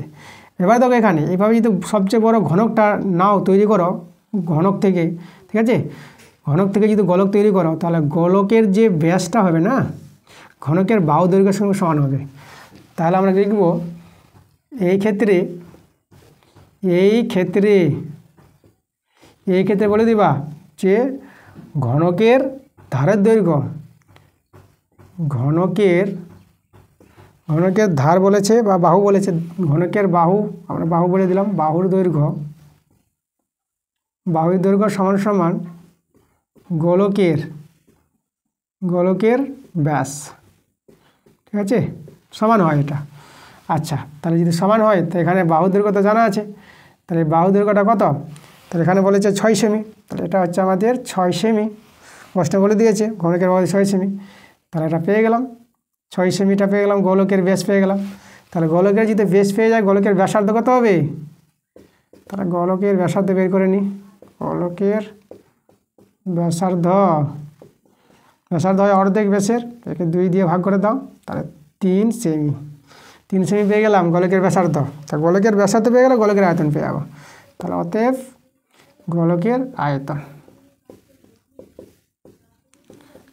আয়তনটা দেখো, গোলকের আয়তনের সূত্র তোমরা জানবা 4/3 পাই আর কিউব। 4/3 পাইটা আমরা রেখে দিচ্ছি, মান বসাবো না, আর কিউব বলতে 3-এর কিউব। 4/3 পাই, 3-এর কিউব তোমরা ভাঙাবা 27, 3 নং 27, 9 4 36 পাই, এটাই আমাদের অ্যান্সার। তাহলে এখানে আমরা অ্যান্সার লিখে দিচ্ছি। দেখো 11 নম্বর প্রশ্নটা কি বলছে, এখানে বলছে একটি টিনের পাতের দৈর্ঘ্য 44 সেমি ও প্রস্থ দেওয়া আছে 20 সেমি, পাতটিকে দৈর্ঘ্য বরাবর মুড়ে একটি লম্ববৃত্তাকার চং বানানো হলে চঙের আয়তন কত হবে। আচ্ছা, ভালো প্রশ্ন বলেছে এটা, চলো প্রশ্নটা করে দেখি, ছবি রেখে বোঝাই তোমাদের। আমাদের প্রথমে টিনের পাত বলেছে, মানে আয়তক্ষেত্রের পাতটা আছে, তাহলে এই যে আমরা একটা টিনের পাত নিলাম, ঠিক আছে। এবার এখানে দেখো আমাদের দৈর্ঘ্যটা বলেছে কত, এখানে দৈর্ঘ্য বলে দিয়েছে 44 সেমি, দৈর্ঘ্যটা 44 সেমি, আর প্রস্থ বলেছে 20 সেমি, ওকে। এবার দেখো এখানে যা বলেছে এই পাতটাকে দৈর্ঘ্য বরাবর মুড়ছে, এদিকে মুড়বে, তাহলে মুড়ে আমাদের কি তৈরি করেছে, চং তৈরি করেছে। দেখো এইভাবে একটা চং তৈরি করেছে, এই যে চংটা, এই পাতটাকে মুড়ে দিলে গোল করে, হ্যাঁ, একটা চং তৈরি করেছে। তাহলে তোমরা লক্ষ্য করো এই যে এই চঙের যে ভূমির পরিধিটা আর এখানে এই দৈর্ঘ্যটা কিন্তু সমান, এই দৈর্ঘ্যটাকে মুড়েই তো করেছে চং। তাহলে এখানে চঙের পরিধি, ঠিক আছে, এই ব্যাসার্ধ দেখো, এর যদি আমরা ব্যাসার্ধ আর ধরে নিই, ঠিক আছে, তাহলে পরিধি হচ্ছে 2 পাই আর, ঠিক আছে, চঙের পরিধি কত, চঙের পরিধি 2 পাই আর। তাহলে 2 পাই আরটাই কিন্তু আমাদের কত, আমাদের হবে এইটা দৈর্ঘ্যটা, মানে 44 সেমি, এটা কিন্তু জানতে হবে। তাহলে আমরা লিখে দিই, তোমাদের বলে দিই, এখানে তোমরা বলতে পারবা, এখানে আমরা বলবো যে পাতের দৈর্ঘ্য মানে চঙের পরিধি, লিখি আগে, চঙের পরিধি সমান সমান পাতের দৈর্ঘ্য, যে টিনের যে পাতটা ছিল তার দৈর্ঘ্যটা সমান। আচ্ছা, পাতের দৈর্ঘ্য তো এখানে 44 সেমি, তাহলে চঙের পরিধি 44 সেমি পেয়ে গেলাম। এবার চঙের পরিধির সূত্র আমরা জানি কি, চঙের পরিধির সূত্র হচ্ছে 2 পাই আর, আর যেখানে হচ্ছে কি, আর হচ্ছে চঙের ভূমির ব্যাসার্ধ। তাহলে এখানে আমরা পাশে বলেছি যে ধরি চঙের ভূমির ব্যাসার্ধ আমরা নিলাম আর, সেমি নিয়ে নেব, আর সেমি, ওকে। চলো এখান থেকে আমরা আর এর মানটা বের করি। দেখো 2 ইন্টু 22, পায়ের মান 22-এর 7 ইন্টু আর, আর এদিকে আছে 44, কাটাও, এটা 2 22 কেটে গেল। তাহলে দেখো এখান থেকে আর এর মানটা কত পাচ্ছ, এদিকে তো 1 আছে, তাহলে 7 × 7, আর পেয়ে গেলাম 7। তাহলে আমরা দেখো ব্যাসার্ধ পেয়ে গেছি। তাহলে চঙের আমাদের কী বের করতে বলেছিল, চঙের আয়তন। এবার চঙের আয়তন পেয়ে যাব, অতএব চঙের আয়তন চোঙের আয়তনের সূত্র তোমরা জানবা পাই আর স্কোয়ার এইচ, মান মুছে দাও। পায়ের মান হচ্ছে 22/7, আর পেয়ে গেলাম 7, তাহলে 7 দুবার গুণ হবে। আর এইচ দেখো, এবার এইচ তোমাদের এখানে জানতে হবে উচ্চতা কত। তাহলে এখানে দেখো আমি তোমাদের দেখাচ্ছি, এই যে চোঙটার যে উচ্চতা, দেখো এই উচ্চতাটা কোনটা, এটা হচ্ছে পাতের পরিধি। তাহলে এখানে আমি তোমাদের বলবো, ঠিক আছে, তা আমরা বলবো যে চোঙের উচ্চতা, যেটাকে আমরা এইচ বলি, চোঙের উচ্চতা সমান সমান পাতের প্রস্থ। চোঙের উচ্চতা সমান সমান পাতের প্রস্থ। তাহলে এখানে আমরা এইচ সমান সমান পেয়ে গেলাম কত, 20 সেমি। এই জিনিসটা তোমাদের জানতে হবে, খুব ইম্পর্টেন্ট কথা। তাহলে এইচের জায়গায় আমরা কত লিখতে পারবো, 20, ঠিক আছে। তাহলে এত কি আয়তন আছে এখানে, তাহলে আমরা লিখবো ঘন সেমি। 7 কেটে দাও। তাহলে এটা তোমরা গুণ করবা, এটা গুণ করে 30, 8 0 পাবা, ঠিক আছে। 22 7 20 গুণ করো 30 80 এরকম পেয়ে যাবা। তাহলে দেখো ঘন সেমি। তাহলে এটাই আমাদের অ্যান্সারটা আমরা পেয়ে গেলাম। খুবই ভালো অঙ্ক, ঠিক আছে। একবার ছাড়া যদি বুঝতে না পারো ক্লাসটা, দুবার ক্লাসটা দেখো অঙ্কটা বারবার করে তোমরা বুঝতে পারবা। যদি এই অঙ্কগুলো দেখো, আজকে বললাম যে ক্লাস অঙ্কগুলো খুব ইম্পর্টেন্ট অঙ্ক আছে, তোমরা যদি বুঝতে না পারো তাহলে কমেন্টে জানাবা। আমি কিন্তু পুনরায় অঙ্কগুলো বুঝিয়ে দেওয়ার চেষ্টা করবো, কারণ একই অঙ্ক রিপিট আসছে, ঠিক আছে। জানি না এই অঙ্কগুলো রিপিট আসবে না, খুবই ভালো অঙ্ক, ঠিক আছে। আজকে যে ক্লাসটা হচ্ছে ইম্পর্টেন্ট ক্লাস, তোমরা ভালো করে দেখতে থাকো। দেখো 12 নম্বর প্রশ্নটা। তাহলে আমরা চলে এসেছি আজকের ক্লাসের শেষ প্রশ্নে। খুবই ইম্পর্টেন্ট ক্লাসটা, যেটা বললাম, ভালো করে তোমরা ক্লাসটা দেখবা, ঠিক আছে। আর কোনো জায়গায় যদি অসুবিধা হয় তা তোমাদের বললাম যে কমেন্টে তোমরা জানাচ্ছ। তাহলে আজকে আমরা শেষের প্রশ্নটা করাই। চলো 12 নম্বর প্রশ্নটা কী বলছে, 3টি সংখ্যা আছে দেওয়া 12 15 20, এদের পরিসংখ্যা বলে দিয়েছে যথাক্রমে x+2, x আর x-1। তাহলে যদি এই তথ্যটির গড় 14.5 হয় তবে x এর মান কত। দেখো আমাদের এখানে যে দেওয়া আছে, মানে xi-গুলো দেওয়া আছে 12 15 আর 20 এমন দেওয়া আছে। আর যদি বলি আমাদের fi-গুলো দেওয়া আছে আমাদের x+2, আর দেওয়া আছে আমাদের x, আর একটা দেওয়া আছে x-1। ওকে, এদের পরিসংখ্যাগুলো বলে দিয়েছে। তাহলে আমাদের এখানে গড়টাও বলে দিয়েছে, x এর মান বের করতে বলেছে। চলো x এর মান পেয়ে যাবো। তাহলে আমরা প্রথমে কী বের করব, গড়ের সূত্র আমরা জানি। তার আগে আমাদের এখান থেকে বের করতে হবে সামেশন fi xi, এটা আমাদের দরকার। দেখো সামেশন fi xi বলতে আমরা এর সঙ্গে এটা গুণ করব, যোগ করব, আবার গুণ করব, যোগ করব। দেখো 12 গুণিত x+2 প্লাস সামেশনের মানে যোগ করতে হবে, আর fi xi মানে একসঙ্গে আছে, মানে এদের গুণ করতেই হবে। তারপরে 15 সঙ্গে এটা গুণ, তাহলে 15x হয়ে যাবে, প্লাস আর 20 সঙ্গে শেষেরটা x-1। এটা একটু সরল করো, 12x plus 24 plus 15x plus 20x minus 20। তাহলে 12x 15x 20x যোগ করলে কত হবে, 47x। আর এখানে দেখো, এখানে আমাদের আছে 20 আর এদিকে আছে 24, তাহলে আমাদের কত দাঁড়াবে, এটা আমাদের 4 পেয়ে গেলাম আমরা সামেশন fi xi। এবার আমরা সামেশন fi বের করব, ঠিক আছে। যখন গড়ের সূত্রটা লিখবো তখন এই দুটো আমাদের কাজে লাগবে। তা সামেশন fi আমরা কী করে করবো, এদের কি সমষ্টিটা, তো এদের যোগফল x+2 যোগ x প্লাস x-1, এদের যোগফলটা দেখো তোমরা পেয়ে যাচ্ছে এখানে 3x, আর এখানে দেখো এখানে 2 থেকে 1 চলে যাবে, মানে +1, 3x + 1। আচ্ছা, এবার আমরা কী বের করবো, গড়, যেটা আমরা জানি, যৌগিক গড়, গড়ের সূত্র এটা হচ্ছে summation fi xi by summation fi। এটা কিন্তু আমরা বলে দিয়েছে কত, এখানে বলেছে 14.5। চলো এদের মানটা বসাও। সামেশন fi xi মানটা বের করলাম 47x + 4, আর সামেশন fi মানটা বের করলাম 3x + 1, 14.5। বর্গগুণ করে নাও।